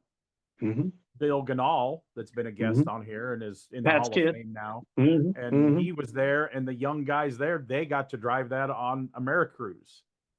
Yeah. So anyway, it was neat to see how things had changed years after that. You know, not that long ago, maybe last year, I got a call one day from Bobby Alloway, and Bobby says, Bobby's always been kind of a mentor of mine. And he calls me one day and he says, hey, I wanted to take a moment to call you and tell you that I'm standing here in my shop, and every car in my shop is a Tri-5 Chevy. And that just, you know, but then did Bobby say that he was trying to be the Roy Brizio of Tri-5? Did he say that? No, that'd have been pretty good though, if he would have. But you know, it's been fun to watch. It's been neat, you know, taking the business and doing that, and then you know, going into the show years, and that was in 2015 when we did the first one. I was probably the year before that in 2014. I was at Columbus Good Guys again, and I was bench racing and kind of belly aching a little bit to my buddy Scott Whitaker from Dynamite. And I was kind of belly aching, kind of jokingly. I was like, hey, I pay the same vendor fee as you do, but you sell parts for all these silly cars. I only sell parts for 3 years of one car, and Harry will not give me a discount on my booth. And Scott says, well, I think you should probably have your own car show. And I had a horrible idea. And well, that horrible idea, just like at that bar many years before, you know, it just starts spinning. And then your younger, you remembered being part of all the Tri-5 shows, which there's no Tri-5 association at that time. Yeah. They were gone. Yeah. Yeah. So the timing worked. Speaking of that, when did Classic Chevy International cease? I don't remember that. When do you remember when that was? This is my unofficial answer. Our first show is 2015. Yeah. The club as you knew it was done in 2016. Oh. Okay. Coincidence? Maybe. I don't know. But it had ended long before that. Yeah. Eckler's had acquired them. They'd been acquired, and they still have a parts business. But you have to have passion. You have to have interest to be in that, and they didn't have that anymore. Which and that's I have a strong opinion on that. A lot of these companies, there's two things can go when private equity type of companies take over things. Sometimes they help an old brand and they keep them alive for a little bit longer. But eventually, I'm not the biggest fan. But there's a lot of this industry, over 100 companies that are private equity. And that's not exaggerating, because one private equity owns over 70 companies. So, and if you take the car guy out of the company, and I'll let you know, as you know, most of these companies, and you can go all the way back to Vic Helderbrock, you can go all the way back to, name the name, right? Stu Hilborn. They were all started as backyard cottage businesses. All of them, both the restoration businesses that make up the Tri-5 world. Boyd Coddington started behind his house. All of them. One of the first to go on the stock market. The board of directors voted Boyd Coddington out of his own company. Yeah. So when you take the car guy out, it changes things. And not saying it can't work, but it's right. Difficult. So we had the first show in 2015. It was it just happened to be the 60th anniversary of the 55 Chevy. And at that point we decided that, if this thing works, we'll see what happens. And did you have any idea? I mean, so you decided about a year to put the first show on. And if that's why I say people that complain when they go to car shows have never even helped put on a church bake sale. I've learned a lot working for all the good guys, being around you. My wife works for the company that runs all the Holly LS Fest, the Power Tour, Roadkill stuff, Optima stuff. When you see behind the scenes, it's really a wonder any show really gets pulled off. Somebody's got to order the porta potties. Somebody's got to book the bands, the security, the EMTs, the fire trucks. I mean, it's not just getting the venue, the insurance, and the organization, and ordering the wristbands and the goodie. I mean, the T-shirt art. I mean, it is a lot. It's a lot to put an event on.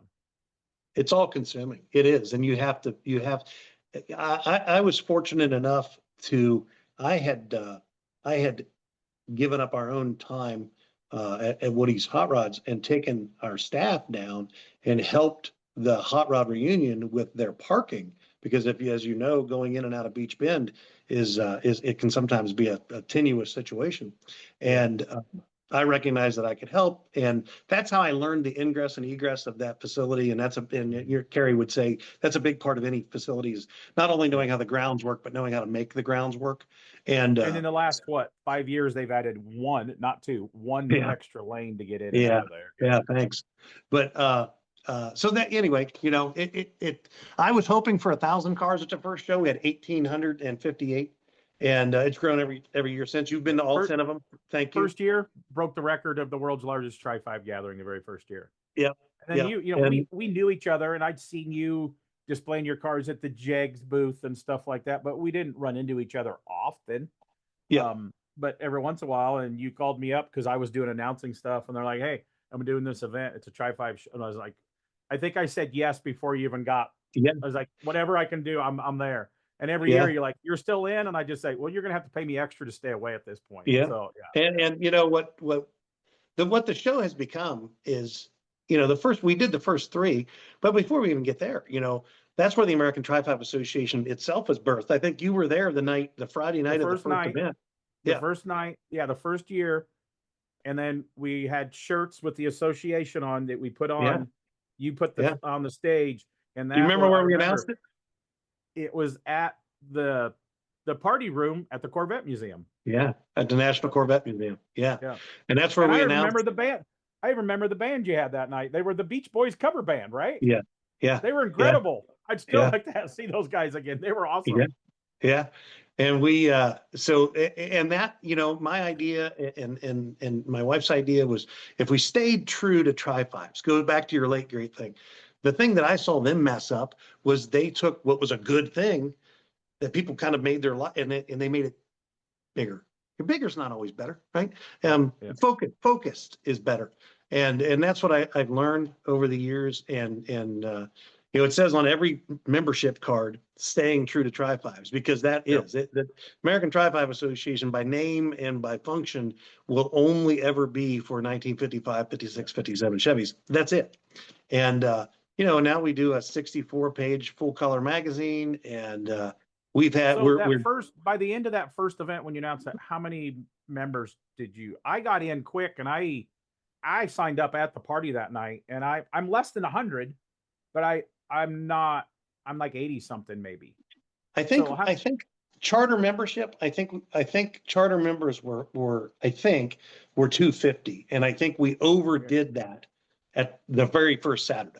And it was, it was well received right off the bat, and it continues to grow, and I'd like to see it continue to grow. And because one of the things that I see is we have to continue to get a younger people into this. And the young people like magazines. People tell me no, but they do like the association. They like being a part of something, and I think that's one of the things we've lost is if, and that's what I mean about the show now too. Is the show used to be mine that I ran with a bunch of help from a lot of good people, right? Yourself, and I have a lot of staff that's been to every one of the events, and you have to have that continuity to make it work. And same with the shop. I've got an employee who's been there 20 years, and another that's been there over 12. So that continuity makes things work. But with the show, now we watch the numbers a lot. Like Carrie or anyone else that does a show, you got to watch the demo. You got to watch the numbers, and the people who are repeat people that come back, more than 2, more than 3, all 10. Last year we had a parade for the people who'd been to all 10 events with their cars, and there was an endless stream of Tri-5 Chevys going down the quarter mile plus the entire return road. And it's just, I think the event now has become one of the proudest things that I've done. Because Bowling Green is it's been there since, there's been something since the late 1800s on that chunk of ground. A dance hall, there's a water park there. That drag strip is one of my favorite drag strips in the country. I think it's one of the 2 left with covered grandstands. You get there, your cell phone doesn't really work when everybody gets there. And it's like you step back in time. And the staff that runs it, Brock, his family, everybody, it's such a cool place. And there is something in Bowling. Good Guys show only lasted less than 5 years there, because they did it in the fall. And there is something at Bowling Green Beach Bend Raceway almost every weekend, whether it's a Harley event, Holly LS Fest, Mo Party, Ford Fest. There's regional NHRA stuff. There's the great weekly program. And if I'm not wrong, Tri-Fives is the second biggest event they do there all year long. The only thing that beats them is LS Fest. And it's a whole lot more of there's car show, but it's more, they do autocross and they do drift and they do that. So it's more of a racing event. And my wife runs registration for that. You're exactly right. Ours is but keep in mind, it's the second biggest event. And look at the year span, make span, model span that comes to LS Fest. There's no 3 years. It's anything. 3 years of one make, of one car. And I said it years ago on a promotional video we did for the show.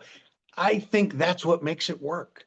We live in a world that exclusion is looked at as a negative thing, right? In the Tri-5 Nationals, inclusion is looked at as you have to be right in this group, and that's what makes that group so tight. I've seen one year like a 55 Buick snuck in and politely asked him to leave. My buddies. I mean, they fight the same thing. This guy opens his hood at LS Fest and he's got a small block in it. You can't come in with a small block. It's the same thing. but that has been a thing, and I do it now. I kind of look at it like I'm kind of the steward for the people because it's their event now. We run it for them, so people take their vacations. People have gotten married. People have gotten engaged. People have brought their grandchildren, their children to their first car show. I mean, I don't take any of that lightly. And there was a guy that showed up last year. You shot him for the magazine. I hauled him around when he got there the first night, and he is in the Guinness Book of World Records for at that time when they did the checking.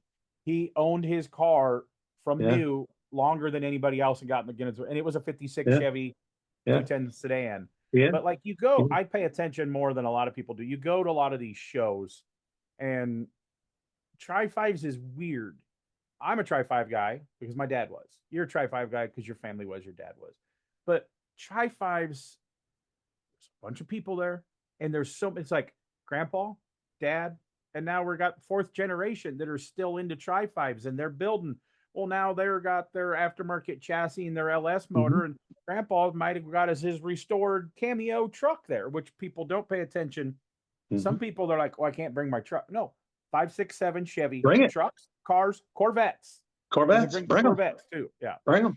And it is, there's so many stories and so many different, angles, every car show, you see the $1 million car and you see the driver, and sometimes they get along, sometimes they don't. At the Tri-5 Nationals, everyone gets along. They all have a shared interest. They all have a love, and we have drag racing. We have 200-mile-an-hour drag racing. We have, depending over between the swap meet and the commercial vendors, we have over 150 vendors selling Tri-5 Chevy parts.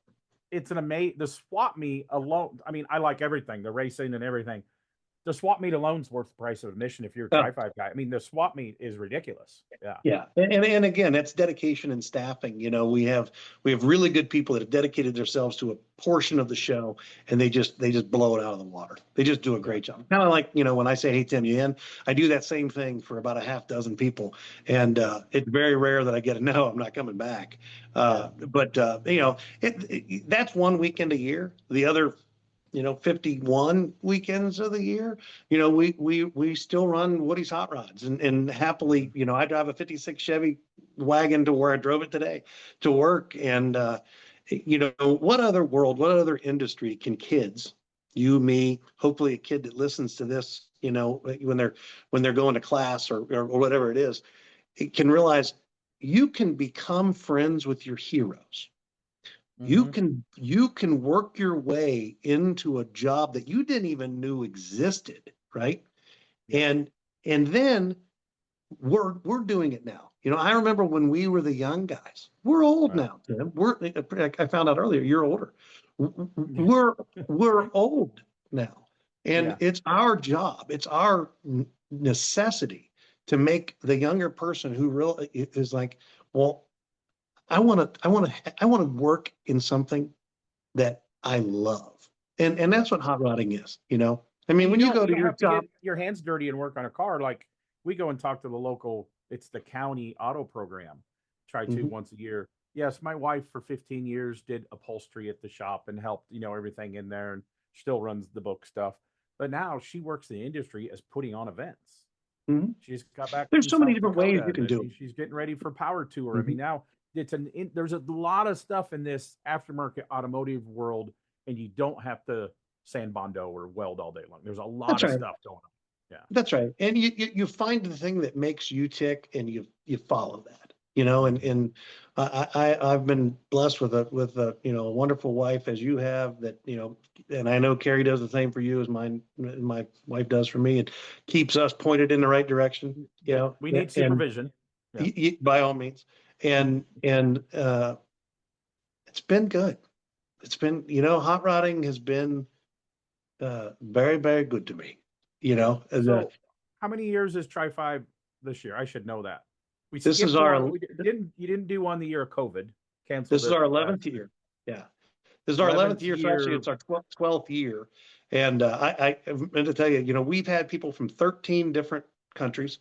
I have one guy, and I'm sure you've met Seth along the way somewhere, that comes from South Africa, and he will say, every year that I could come, And there was 2 years he couldn't come because of COVID. One, because of we didn't have a show, and the next year they weren't allowed to travel out of the country. So, but having people travel, across the world to come to this gathering in, Bowling Green, Kentucky in August, it's just, I mean, you see the faces, it's neat.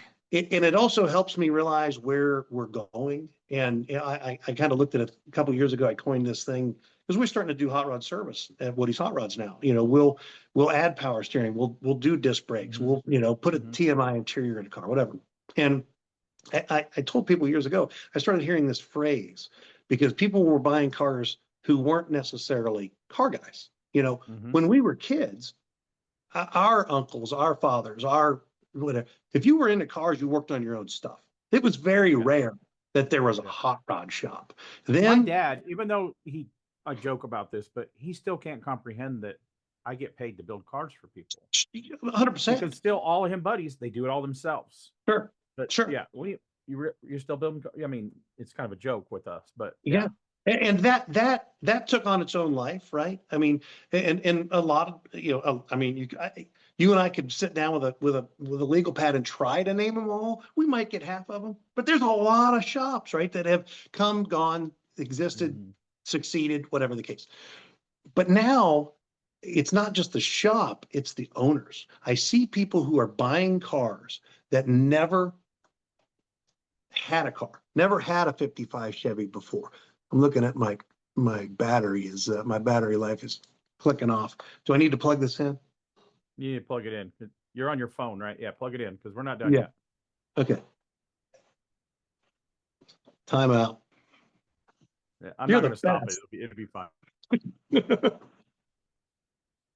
So is she right out of view? So is she like making sure you don't say something stupid? Is that what she's doing? Say hi, honey. Hey, Tim. I was in the other room laying down with the cat. See, she's cuddling the cat, so the cat won't attack me and you. Yeah. Okay, are we charging now? Let's see. I don't know. Hold on.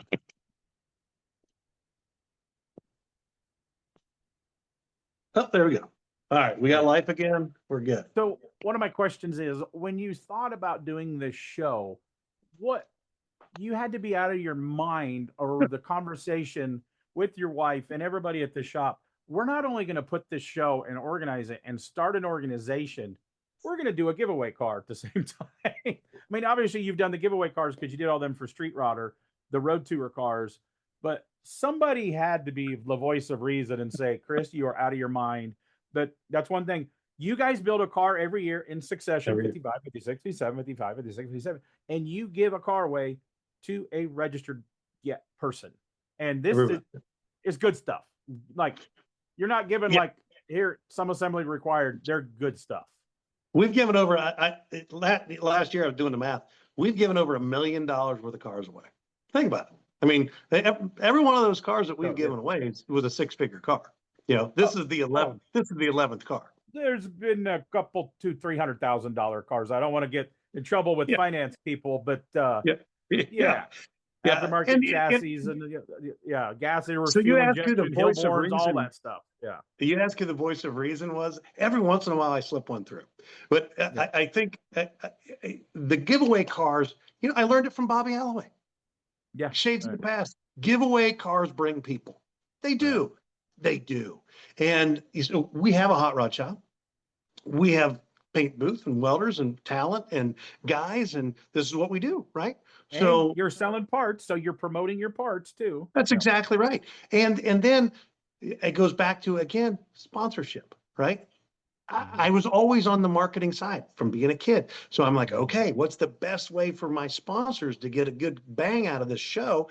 You put your logo on this and your logo on that, and here's a goodie bag this. Well, what if we build in the pages of a magazine that we produce, we show how your product works in a real life application. So Golden Star has always provided us with the components to build the bodies. Every body has been built with the exception of one car.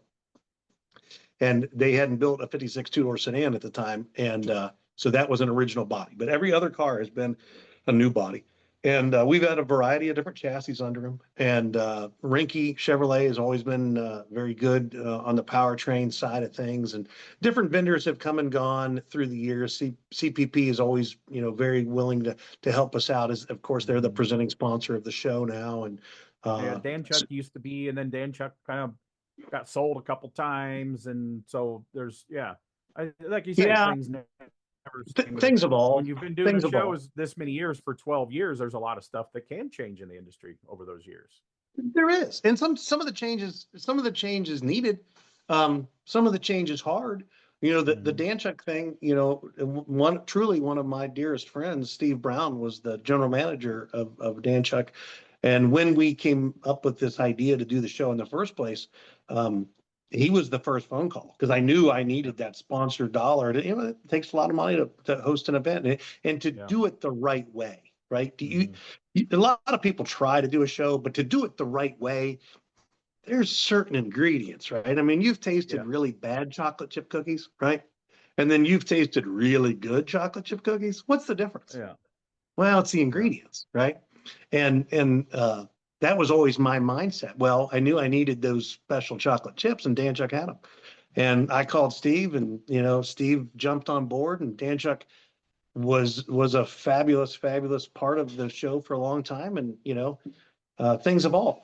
They went away, and unfortunately, Steve is no longer with us. I hate that, but selling parts for people who expected Dan Chuck to always have parts, that was a rough go for a little while, Tim. We're into year 5 now of Dan Chuck not existing. And in the beginning, it was panic. Like, oh my God, we're never going to be able to build a car again. And I just, hey, is that Mercury? That's Mercury. Hey, Mercury. My initial reaction even then was, guys, we built cars long before there was a Dan Chuck. We'll keep building. Yeah. And then business takes over and things evolve. So one parts manufacturer goes away that makes X number of SKUs a year of a certain part. Well, there's other manufacturers that are like, wait a minute. If I made that, can I sell those? And now we're starting to see on the pages of the American Tri-5 magazine, new vendors come out. People are buying full page ads that didn't exist as a company a year ago. Think about that. Because now they're making hood Vs and trunk Vs and wiper escutcheons and things that you would have thought would have always been available because Dan Chuck was around.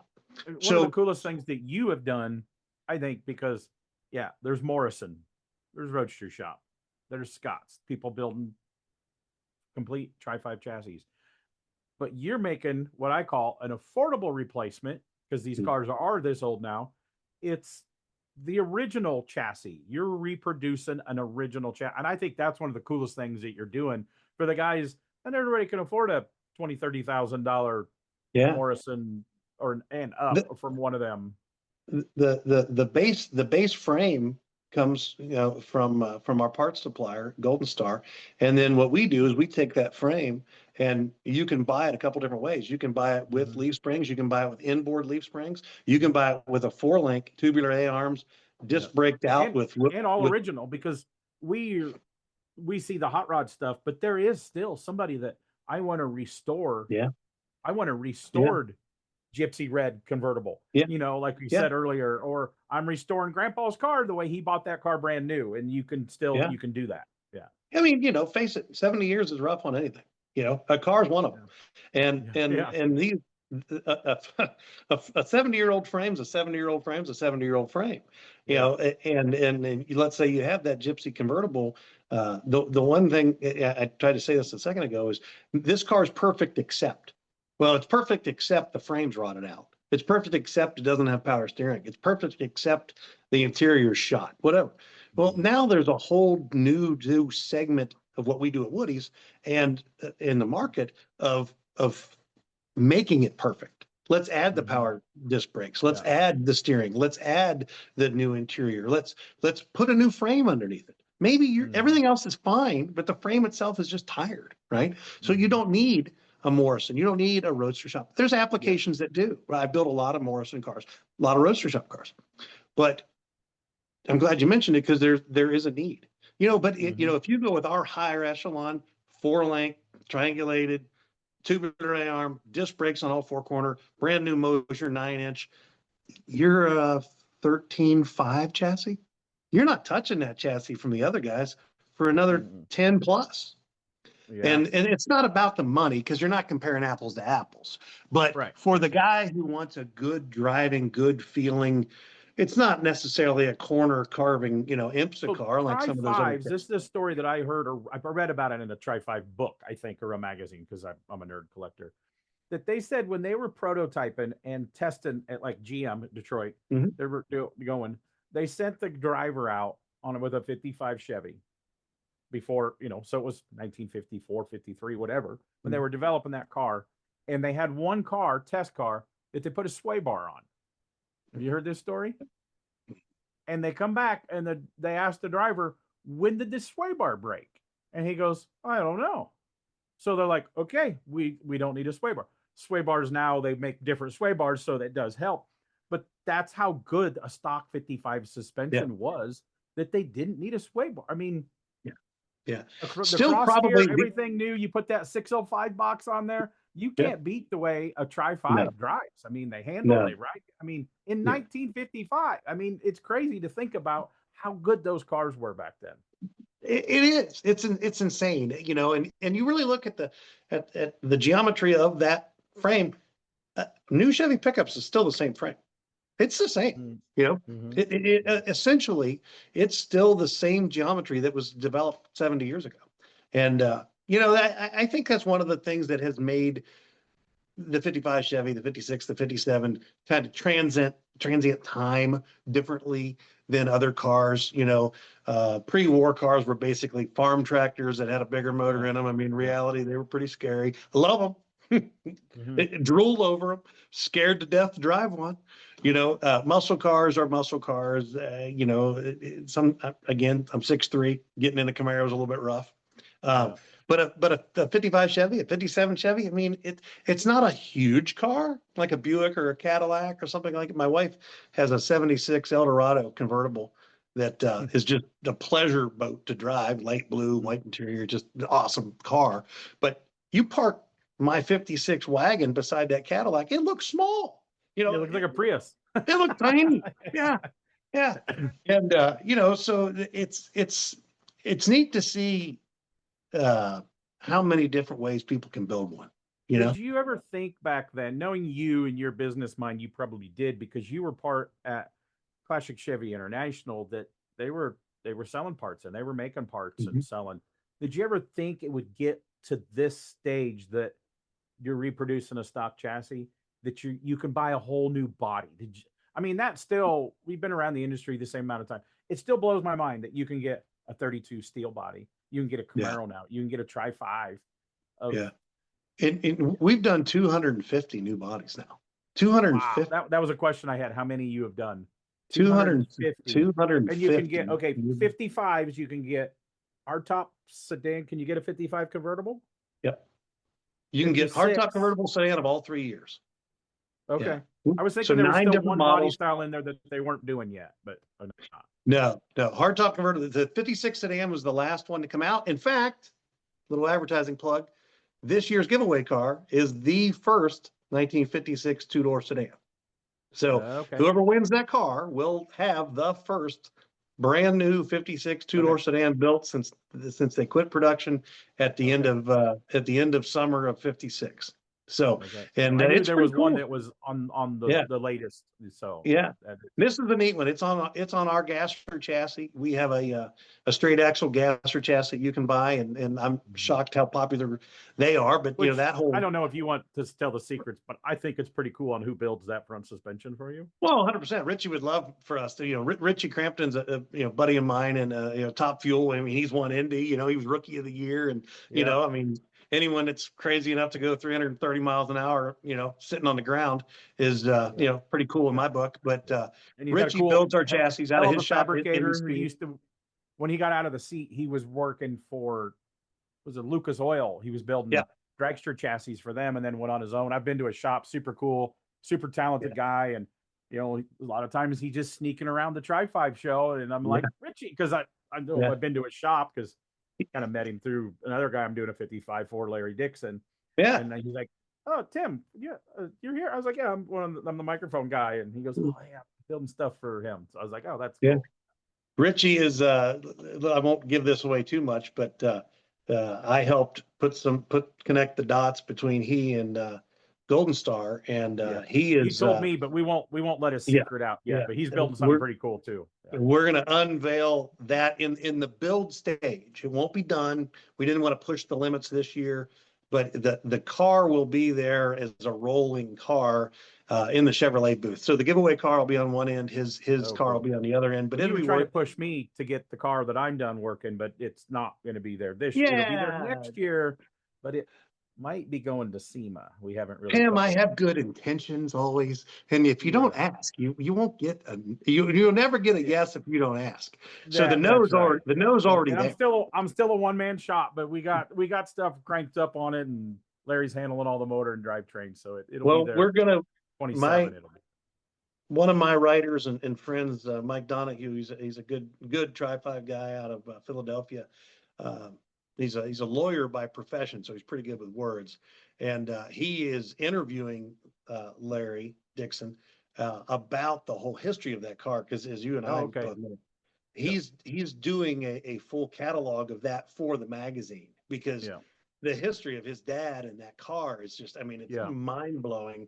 And to our readers, can you imagine when our readers read that? I mean, you and I know the story, right? Yeah. I didn't believe it when I heard it, but when you read it, it's pretty fascinating. It's good stuff. This will come out. It's pretty crazy. And we're going to take pictures, and I'm going to write some stuff if that guy wants to write it, but I'm going to take pictures. So there's going to be a few, you said at least 3 parts maybe of the rebuild of the, One is what we're basing it on. One is you building it. And then the third one is the finished product. Of course, Strange Motion built the car, and we'll go from there. It was perfect except, right? And that you're gonna fill in the blanks. It was perfect except it was a blue street car. Now, give it to Tim and let's see what happens. Because his dad's famous car that the story will come out got totaled, but it's cool because Larry's first car was a 55 Chevy. It was this car that he sold to his buddy. When Larry bought it back, he told me at PRI, it's the buddy that he sold it to has only bracket raced it. It's still got. Did he ever title it? No, it's still got Larry's name on the title. And his dad painted the firewall did the firewall and painted the dash. So we're saving the stuff that his dad, because his dad's not with us anymore. Yeah. So it's Larry Jr., the 3-time champion, has his first car was a 55 Chevy. So definitely, Tri-5 love. Again, it's 2 generations of Tri-5 lovers. Here we are again. Yeah. So Yeah, it's crazy how worlds collide like that. It's and I think it's okay to plug the show. Is that fair enough? Can we do that? To plug a little bit of plug for this year's event. Definitely. I want to ask you though, what year was it? You do a cool thing at the show, a Tri-5 family industry Hall of Fame that you induct a few people every year. So I want to talk about that. You didn't do that from the start, I don't think, did you? No. It was something that hit, a few years in. I'm always in the back of my mind being like, what else can we do? What can we do to honor people? What can we do to, you got to mix it up. That's another thing that some shows have done to their detriment. It's the same thing every year. Hit the pause button, do it again next year. We like to change it up. So I think it was, we had 5 Tri-5 of the Year winners. Yeah. So the first time we did the Hall of Fame, we inducted all 5 of the first Tri-5 of the Year winners. And then moving forward, what we did was we inducted an industry person, and then the Tri-5 of the Year winner, and then 3 cars that are voted in. This is kind of unique in a Hall of Fame sense. But one of the main reasons that kind of spurred it was if at our show, Tri-5 Nationals, if you win a top 25, you're not allowed to win a top 25 again with that car, unless you make significant changes, motor, driveline, painted, whatever. So I had realized, I've got like 200 cars that aren't allowed to come they're allowed to come. They just can't win anything. Yeah. And some people like to win stuff, right? So we came up with the idea of what if all of the past top 25 winners all parked in one location? Wouldn't that be one heck of a sight to see, Yeah. right? And when you said that the first year, and I'm like, there ain't this many people going to come back, but they do because they love do. that show so much. And man, that day we do that, it fills that parking area. Oh yeah, we'll put 100, 150 of them in there. Sometimes, every year's a little different. But then what we do there is we have three people that I keep nameless, and they change every year, actually judge those cars. And the three cars that they actually judge into being the best three cars, they become an all-star award winner that year. And then the following year, then they're inducted into our Hall of Fame. So let's talk about the judging. You say it'll never, classic Chevy was one of those, you had so many modifications, you go into, there was 3 different levels, right? There was original. There was, by the end, it was original, but it was a big levels. deal. Oh, this car scored 900 points. It's like the Corvette that NCRS. Yeah. Oh, it scored 900 and some points. It was a big deal. But sometimes that kind of takes the fun out of it. And so this is not, the judging is not like that at the Tri-5. Yeah. Well, I grew up in that. I was one of the youngest official judges in classic Chevy history. I was training other people to do it. And I realized at a young age, all we're doing is we're trying to find something wrong with the car. Yeah. That's the whole basis for the system, is to tell the guy what he screwed up. And that doesn't seem, that doesn't seem right. And it takes a special person to take the criticism, go home, spend more money on their car, and come back again so they can get 5 extra points. And I never thought the system was, not that it wasn't fair, because it was fair, but it wasn't just. And again, look at the Tri-5 Nationals, taking things that worked at shows and taking things, more importantly, that didn't work at shows, melding them together into a show that people can embrace. One of the things was points judging doesn't work. It doesn't. On certain levels, it does. Numbers matching muscle cars. Corvettes, great example. It works. That's fine with that. Hot rods, man, you can't do it. So you look at a show, as I did with Shades of the Past, this is a pick show. Pick meaning this group of guys says all of the cars that park in this area in this specific day at this specific time, here is the 25 best cars. Best meaning best what, right? And from there, I tried to make it as democratic as possible. Those top 25, and I was given the nod by my buddy Bobby that I came up with a pretty good system.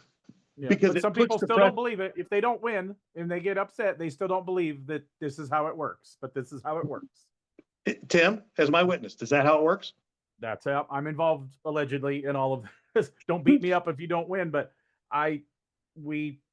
there's a handful of us that narrow down the 20. You have to pull into the judging area, and then we narrow down the 25, and then they all park. You see what the top 25 is. We do a cool awards ceremony. I can announce it. You hand out all the awards. It's cool. It's really cool. It's a 2-day, 2.5 day, 3-day pop, which I want to talk about the first day here too. I have a note for that.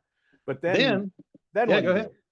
Well, then those 25 are given a slip of paper, and they have to pick their favorite 3 cars within that 25.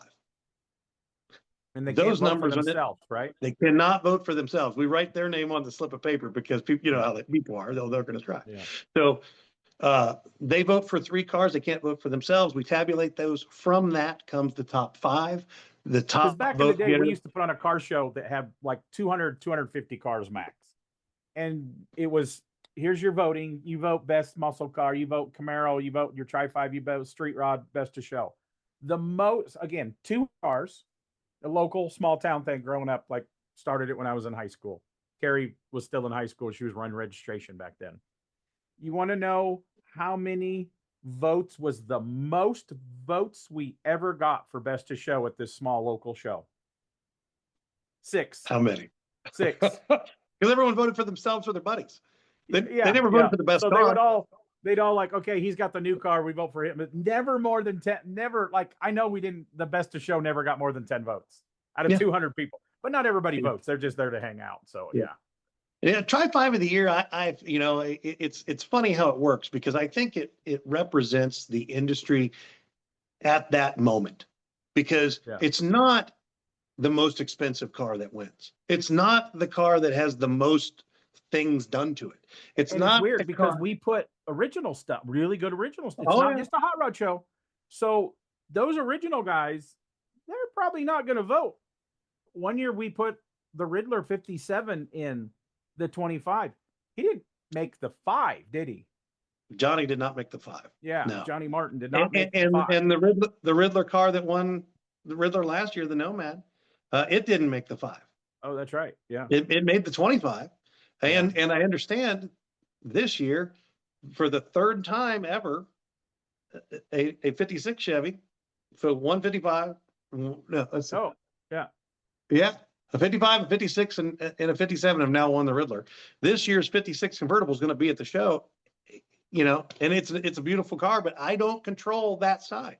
We pick the 25, and I don't know the winner until we tabulate them, and nobody, including you, and you can attest to this, knows the winner outside of a very small circle.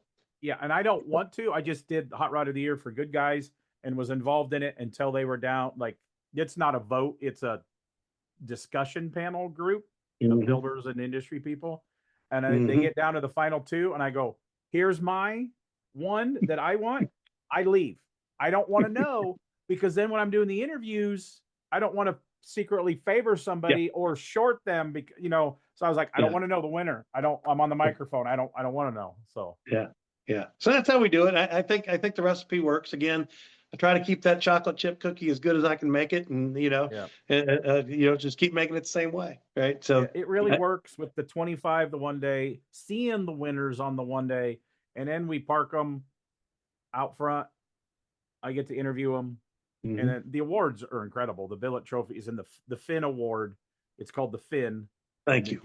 People just build cars for the Tri-5s to try to win that Finn Award. I mean, there's some serious stuff that comes. Yeah. I'm gonna give a little credit to family here. The first fin, actually the first 2 fins, I kind of sketched it out, and my brother-in-law, my wife's brother, he made it. I mean, the first fin is actually was a wooden base with an aluminum ring, kind of the shape of a fin, and we actually used fin aluminum from a 57 that we had painted and striped. And my brother-in-law made the one that the Baileys won, and then the second one, he had handmade those trophies. And then Low Car took it over, and they took it to a wild level. Kevin over there reprogrammed and made it's truly a beautiful award. And as you said, people, and I think that's a kind of a testament. People build cars to win the AMBR. They build cars naturally to win the Riddler. They build cars to win Barrett.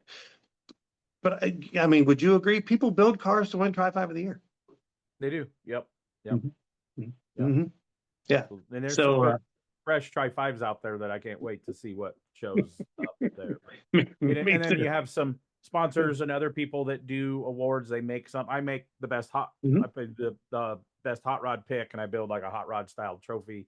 So there's a lot of cool stuff. I want to talk about. We talked about being animal lovers. Okay, we talked about the judging, and you started a couple of years ago. You added a Thursday. It's kind of a slow day. Get started, but you do. The drag cars is amazing. Tri-5 cars that come. And you do exhibitions. We usually have 200-mile-an-hour cars. But the Thursday night, Jeff Lutz has came for quite a few years. We auction off stuff. And being animal lovers, it's for the local Humane Society. Correct. Yeah. And we raise a lot of money for the local Humane Society on that Thursday night. People get really generous buying banners. And Jeff Lutz donated a sweaty carbon fiber race-worn helmet that night. I mean, he's an animal lover. And Lutz comes, and he is so great. We have Clay Milliken coming, and tell everybody what we have. But so I wanted to make sure we mentioned what we do on Thursday night for the charity, because you guys are animal lovers. I love it because and a lot of these people are animal lovers, so that's why it works so good. Thank you, Tim. It's very near to my wife and I, and we have a lot of different rescue pets and things, and there's a lot of animals out there in need. And the one thing, a few years ago, I'm sure because you're you're good at keeping track of all this. Remember the year I took pictures of all the dogs when they came in, and then I put them all in the magazine, and not just dogs, cats, and I think there's a couple guinea pigs, and God knows what. and because animals are family. They are, especially to us. That is our family, and so we want to give back, and we have been able to give generously to the Humane Society, and I think it's okay to say, we give a pretty good chunk of change to them, and we earn most of it that night. There's a couple little things we do through the weekend that we also tack on to that, and then my wife and I help out. But the racers always do a good thing, and the second part that you mentioned, this ties back to everything. It ties back to generations. It ties back to bringing youth in. It ties back to how we market today. And one of the biggest names in our whole industry right now is a young lady named Alex Taylor. And, her dad, Dennis Taylor, he's an old hot rod guy. We've known him an old for a long Tri-5 time. guy too. Yeah, old Tri-5 guy. I think he still has a 55. He kicks around. And anyway, when she was 16, 17, whatever else, she went on Hot Rod Drag Week and, made a splash. And all these years later, she does a real good job. And she's never been able to come because of commitments with Hot Rod Magazine or with Mopar, different things. Well, this year she's coming. So Alex Taylor is coming. And when I first found that out, I was trying to kind of put the math together, and I reached out to Lutz and I said, have you two ever raced each other? And he said, no.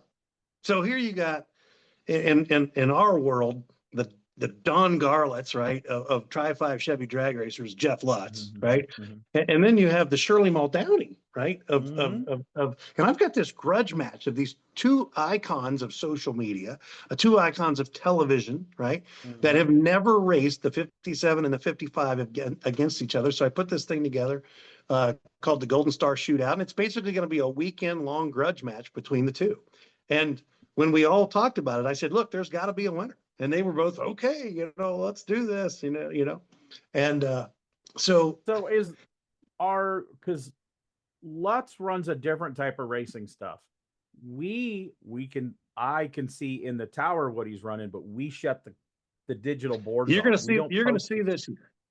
You're going to see that's what was a question. I mean, we can shut them off and just say, okay, she won, and we add up the wins, but he's going to, and I have heard he's sweating a little bit, isn't he? When he found out what she legitimately runs, he's like, oh, it ain't going to be, it's not lopsided one way or the other. This is going to be really good.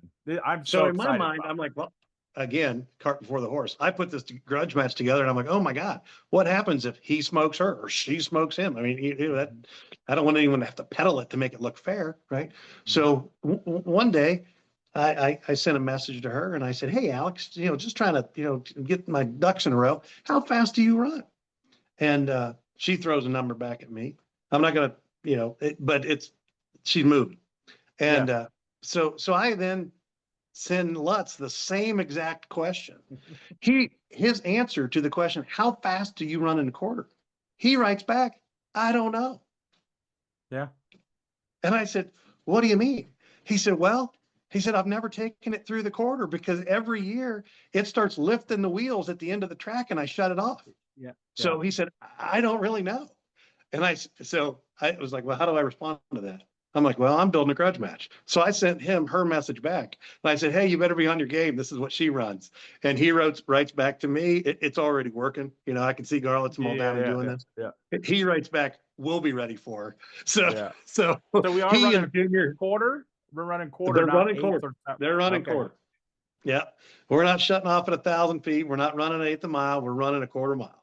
And they're both, I think it'll be good.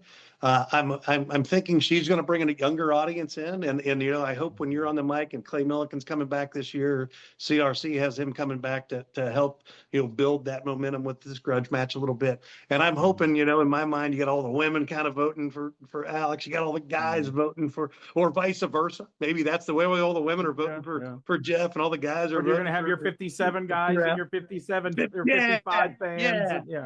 Yeah. And so that's the goal. And more importantly, let's keep everybody safe. Let's see these things smoke down the track and have a good time. And at the end of it, one of them's going to raise their fists and say, I beat him or I beat her. And at the end of the day, it'll be a good time. Yeah, I'm really excited about it. I'm excited about it every year, but I'm pretty August excited about it. 13, 14, 15 at Beach Bend Raceway. August 13, 14, 15, Beach Bend Raceway. If anyone wants to remember when the Tri-5 Nationals is, it's pretty easy. It's always the second full weekend in August. Easy way to figure that out. It follows the Street Rod Nationals. Yeah, always follows NSRA Louisville. And that's another reason that was good planning on your part, because there's a lot of vendors that are there. They just roll down, 2 hours down the road, and they So it's we park them Sunday night because I reach out to them and I say, I know where you're at. Just bring them. Some of the vendors will actually bring their vehicles down, park them Sunday night, and then fly home. You know, if they're a West Coaster or something like that. Yeah, it works out pretty good. Yeah, it's great. Yeah. So I know they're like kids, but what year of Tri-5 is your favorite? That's rough, Tim. I know you said you drive a 56 wagon. We've all seen that. It's a really cool car. You've got the 57 that's the family history, but is there one that's your favorite? Like me, my dad was always a 57 hardtop guy. He's got 56 Nomad now. It'll be mine. I've always been a sedan guy. You want to know why I'm a sedan guy? Project X. Well, yes, which I've got to drive Project X and the Falfa 55. But my job as a little grommet, his flippers never closed on the hardtop. So that was my thing when he pulled in, and I ran and flipped the flippers down. But I've always been, my first car was a 55 sedan. I still want another 55 sedan for myself. So much so this 57 shell that I'm getting is so rough.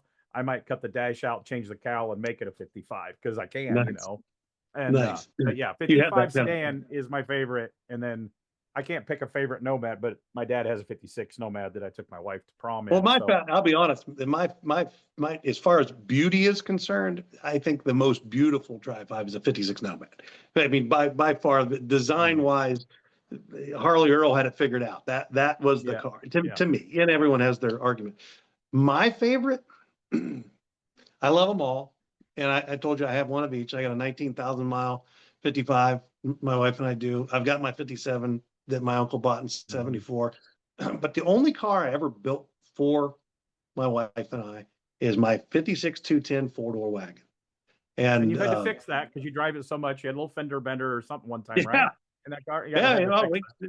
Couple. It didn't have 1,000 miles on it. We were going to dinner one night and got right in the front end. Yep, right smoked by a Toyota. And yes, we had to fix that. But we've driven it up and down the coast of California. We've driven it back to the 50s, numerous times, and to Bobby's show at Shades and our little. Is that a 2-door or 4-door wagon? 4-door. Yeah. Okay. Now it's a Nassau blue and Dune beige 4-door. The odometer just flipped 14,000 miles. And that's miles that we've put on it since I redid the car. And our little Yorkie, Eva, she traveled anytime we went somewhere, she jumped in the passenger seat and we went. So my favorite car is that car by far. No. The 57 is like a favorite car because of the memories in the car. Like, I don't like Mustangs. Yeah. I don't like Mustangs. I say it all the time. I don't like Mustangs. You know why I don't like other than being a Chevy guy, mostly raised, right? Is because the last 2 Mustang guys that I worked for weren't nice people. They were not an enjoyable process. And neither one of them got finished. They couldn't pay their bills. So I hold it against the whole car as a brand. That's I'm that guy. My favorite application to any car show in the country is the Back to the 50s application. Have you ever seen the application of the Back to the 50s? It says pre-60. That's one show I've never been to. I mean, there are other shows, but I've never been to Back to the 50s. Outside of the Tri-5 Nationals, that's a non-miss show there, buddy. You got to go. But on the application, it says this is a pre-1964 event. And then in big letters, it says this means no Mustangs right on the application. See, this weekend, the Tri-5s, they did a 64 and older show. Gary Metter started that way. And Sadie and me, the announcers, when we're doing the awards, she knows that I'm not a Mustang fan. So she always hands me the Mustang card to read. And she goes, hey, we don't have no Mustangs for you this week. And I was like, oh, that's right. There's no Mustangs here. So that goes into the question. Carrie, this is her question that she always asks towards the end, and we get ready to wrap up here because we've talked for almost 2.5 hours tonight. Phew. I knew this was going to be a long one, and then we could still talk for 5 more hours. She always asks, "What's your favorite event that is a not miss?" And I'm going to say you can't say your own show. And what's one show that you've never been to that you've always wanted to go to? Well, you stumped me. And then I have a third question. Now that you run a show, do you go to less shows than you did before? Probably because you texted me today that you were part of this show at the beginning and the power tour and this and that. Like one year, you said you went to 28 events. You don't go to 28 events anymore. No, you couldn't drag me to 28 events anymore. Yeah. It was good when I did it. I loved it, and I would encourage any young person who wants to, get some asphalt underneath them. And to, I have a saying around the shop: you're not a cowboy because you own a saddle. You're a cowboy because you rode in one. And I've got sores, but that's a young man's game. But and I do over 20. I'm with my announcing gigs and the shows that I want to go to, and because I do stuff for Flow Racing for BMX too. I have over 20 events that I'm going to this year because I booked 6 more with the BMX stuff, but it's a lot. And most weekends we're not together, but we're getting ready to go. That's why you guys have cats, not dogs. You just fill up the bowl and roll, right? Yeah, automatic feeders. We did have a cat that we lost last year that he was diabetic, so we still had to have somebody come give him pills every year. But this guy, this chunk right here has been in the house since I found him in my Merc, and he really loves his automatic feeder. Yeah. Attaboy. My favorite, I can't not be somewhat impartial. And my favorite show, I'm gonna unfortunately I'm gonna put 2+. Is that fair? My favorite show, with an S on the end, are Back to the 50s and the Grand National Roadster show for 2 wildly different reasons. But my plus would be Bobby's show, The Triple Crown. And I say that because, especially in today's market and in today's world, to do what they did at a market like that in the middle of nowhere, Tennessee, Lebanon, Tennessee, is not necessarily downtown Nashville. Others have tried, others have failed. 20 minutes from Nashville, Yeah, but it's still out there, right? But the success of that show from the vendor side, from the level of competition side, it's just, as you know, it's just over the top. And my hat's off to Gary and Bobby for what they've put together there. The show that I've never been to, Tim, I'm gonna have to get back with you because I think there's a couple more out there that I have yet to go to. A lot of people say they either love or they want to go to is the Gathering the Rock. Like they keep it like 400 and some cars. I want to go to that, but I don't think I'm going to make it again this year. Because I like Custom Car Revival. They keep it old school, cap it at like 250 cars. But I've never been back to the 50s. I need to go to back to 50s. My wife has when she used to work for a company, and she called me. She got lost, didn't understand how big the fairgrounds was. Like almost I can't find my booth. I went to lunch. I was like, she had to find somebody to help her figure out where she needed to go. Tim, it's absolutely, and my we've been multiple times, and every time I'm there, the biggest thing, people don't understand in this country, you go to California, when California is where cars are from, right? Everyone's in California. You got to go to California. So you go to California, and there's nice cars, but most of the cars are just good cars, right? Because they have car season 12 months of the year, right? You go down south, and they have 9.5 months of the year. Again, a lot of good cars, but a lot of okay cars, right? The further north, have you ever noticed this? The further north you go, the better the car quality is. Because they're locked up in the garage for 6 months working on their cars. People going to Minnesota, they only have 6 weeks a year to have the car out of the garage, so they have the rest of the year to make it perfect. And it's mind blowing. And the other thing about that show, my uncle used to go to that. He said, because he's a custom guy. I did go to the fairgrounds once when I was a little nugget when the Street Rod Nationals was up there before they found the home in Louisville. He said the customs up there are the land of the chicken wire cars, talking about that they had to fix a lot of rust because I moved to Tennessee, and Yeah. what they call rusty down here is like rust free in Northern Illinois. It's like it Yeah. still has its door handles on it. It's still a good Yeah. car, you Yeah, know. there's still window reveal. But Yeah. you know, up there, like we were walking around one year and I saw a fuel injected 57 Bonneville. And I told Faith, you'll never see another one. These are so rare. You'll never see another one. We turned, I mean, we hadn't walked another 50 paces and there was another one. And to add insult to injury, 20 minutes later, there was a third one. I mean, No. you know, these are museum cars that are on a fairgrounds in the middle of Minnesota, you know, Yeah. and you see stuff like that all the time. It's I not didn't just realize what's the year break for that one. I didn't realize that was a 64. And this okay. means no Mustangs. It says it right on the thing. Yeah, yeah. But that is a that was a question at Good Guys this weekend. It's 64 and older, and they go, "What if a 64 and a half Mustang shows up?" And none did. So I don't. By the way, and Mustang guys can argue this all day long, but all of those were 65s. They just, some of them had a 64 and a half title. So, you know, I might get some flack, but Ford people don't really mean that much to me. So I'm not that worried about it. But the Grand National meant a lot to me because that's where, you know, we went out there with George's 57 and we got a lot of accolades, you know, from a lot of pretty cool people who got to, you know, cross the ropes on the evening when, you know, no one's allowed in the building except those who are allowed.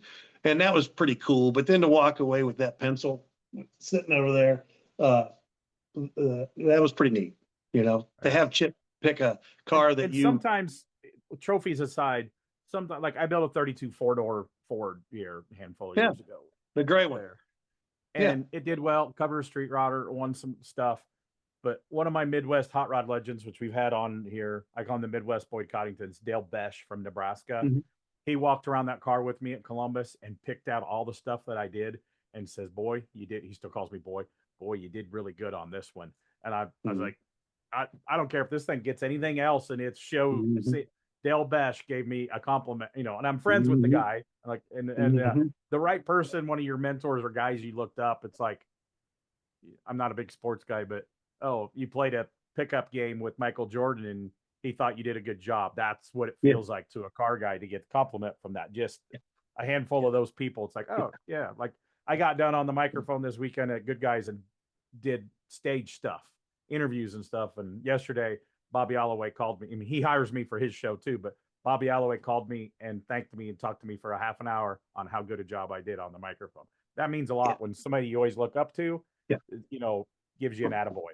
So, and that's what I said earlier, you know, and I hope for that one listener, that one person who downloads this or listens and has paid attention for as long as we've been talking. But you know, boy, I would think it'd be a short piece.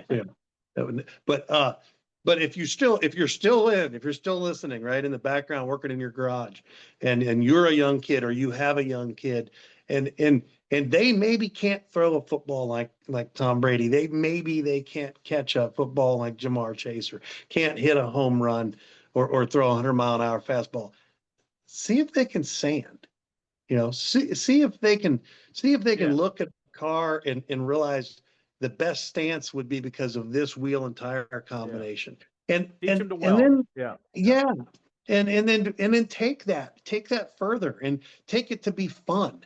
And if we can just do that, you know, each of us, me, you, Bobby, Roy, you know, name all those people who've been on you. If the 110 different ones of these you've done, if every one of those people can get one person to be this enthusiastic about what we all spend 2.5 hours talking about, we've changed a life. And we've also helped make our hobby continue. And I think that's, you know, I think we're at the phase of life now, Tim, where those type of things mean as much as doing good deeds for the animals and the accolades. And, you know, we were on the cover of 24 magazines and you know, I love them. I love that moment, you know, when you opened it and oh my God, here it was. But it's the good we can do from it, you know. I think that's the most important part. Yeah, and hats off to you for what you're doing because I said shows are not easy, and you're continuing the Tri-5 and the association. I'm a magazine nerd, so I've still got the latest issue sitting over there on the kitchen table. By the way, How much do you think that truck that sold for that's on the cover of that magazine? That four-wheel drive truck that was at our show last year. Did you see it sold at Barrett Jackson? 400 and something, didn't it? $430,000. Yeah. Now he's bringing it back. He sold it, but the owner is bringing it back this year. Waiting for it, because to get into the Hall of Fame, it's the Hall of Fame is the person who gets in the Hall of Fame, but it's the vehicle who gets them there. So the guy he sold it to is bringing it back so it can be part of the All-Star get-together on Thursday. Oh, okay. In hopes. The new owner could be in the Hall of Fame. Yes, Okay. he called me. The new owner called me and asked me if it was okay to bring the truck back so that it could be part of that All-Star thing on Thursday, in hopes that the fellow who built it, really nice guy, his name escapes me right now, could have a potential of being in the Hall of Fame. So things like that, Chris Stafford built it. Yeah. That's cool. I mean, and then we see these cars that sell privately or at auctions, and they go into this private big collection never seen of. But it's pretty cool when somebody buys it, not just, oh, that's a pretty, because there are rich guys, that's a pretty blue truck, let's buy that. But if he obviously understood what it was, and he appreciated it, and it's not, he's still going to take it out and do. I think that's pretty cool. Yeah. Yeah. So looking forward to it. We're looking forward to this year and already thinking about next year. The build of the giveaway car, that kind of starts a little bit before we even get to the show, because we kind of unveil the idea, and a lot goes into that. So yeah, it's good. One of these days I have never been to your shop. I need to stop by someday. I like to go when I'm traveling someplace, see a shop. I need to come by your place and see it all. You need to. I want to see how the bodies, I want to see the jigs. You post them every once in a while, how the bodies are made. So say the dates again for the show. August 13, 14, and 15 at Beach Bend Raceway, Bowling Green, Kentucky. You don't do much on Instagram. I've been telling you need to do that, especially now with how big Alex Taylor and Jeff Lutz are on Instagram. I know. But tell everybody where they can find you on your website for everything, the association, the show, and Woody's, and your Facebook. If you go to www.Woody's Hot Rods, this was one of the bad things about naming the company. I put a Z on the end of rods. In hindsight, bad idea. But like Woody's a mini trucker would do that. A mini trucker exactly. With a Z on the end of rods.com, Woody'sHotRods.com, or AmericanTri5.com will get you both to the association and information about the event. But both of them will get you to the other side. And then we have a good presence on Facebook for both the Tri-5 Nationals. Just search the Tri-5 Nationals presented by CPP and Woody's Hot Rods, and our Facebook comes up. And I know I've been delinquent to the dance of social media and Instagram, but I promise I will catch on soon. I just bought a gimbal so I can do videos in the shop. Okay. Yeah. And so for days I've been trying to teach myself how not to look in it like an idiot with one. So so I'm working on it. We'll get there. And who do you need to thank for getting you to where you are today? My wife. There's a long list that she would be way at the top of. I've had some great mentors. I've had some great moments in time. A lot of them, people that helped you, and I'm going to thank your parents or awesome, your dad. Well, sure. It's my mother's 80th birthday today. And happy birthday, Mom. If I've often thought, if they would have been into, I don't know, crocheting or God knows, leather tooling, would I be making saddles or blankets? Maybe. Because growing up in Youngstown, Ohio, the only way I figured out how to get out was to figure out how to make a living out of what they taught me how to do. So naturally, I would thank them, my Uncle Tom, my Uncle Norman, who's passed, for showing me, the right way and the wrong way to do certain things, and a lot of mentors along the way. I've always gravitated. I've always believed that to be better, you need to gravitate towards better people. And I would tell anybody that, if someone is not a good fit, you should recognize it and you should run. Don't walk. That's run. What I say. That's what they say. I actually said that after they did a Legends thing, and we interviewed Bobby Alloway, Dennis Overholzer from Painless, Steve Tracy, and Alan Johnson, the one. And then the next day we did Trendsetters, which I'm a part of. And I said that and then Bobby was talking about put yourself around good people, and that's what they say. If you hang around 3 drug dealers, you're going to be the 4th one. You hang around 3 millionaires, you're probably going to be the next one. It's the At same least thing. you'll be chasing it. At least you'll be chasing it. That's right. You Yeah. put yourself around the right people, and like we got a BMX girl here that we've sponsored since she was 8. She's 22 now, and she leaves and make good life choices, and she just looks at me like I'm an idiot. But but if you do make some mistake, just make sure you learn from your mistake. So, and we've all, if you've never made a mistake, you've never put yourself out there. So we've all made mistakes. We're human. That's right, and that's part of it. If you don't take something from that mistake, you're no better than anyone that never made a mistake. That makes you better. It makes you better. There's a lot of people who like to duplicate. A lot of people who try to take what others have done and try to do something with it. But there's a big difference between duplicating and replicating. And the difference is that recipe. And that people always look for that ingredient. I keep mentioning that, but sometimes they don't recognize that the recipe sometimes is the people who make the cookie.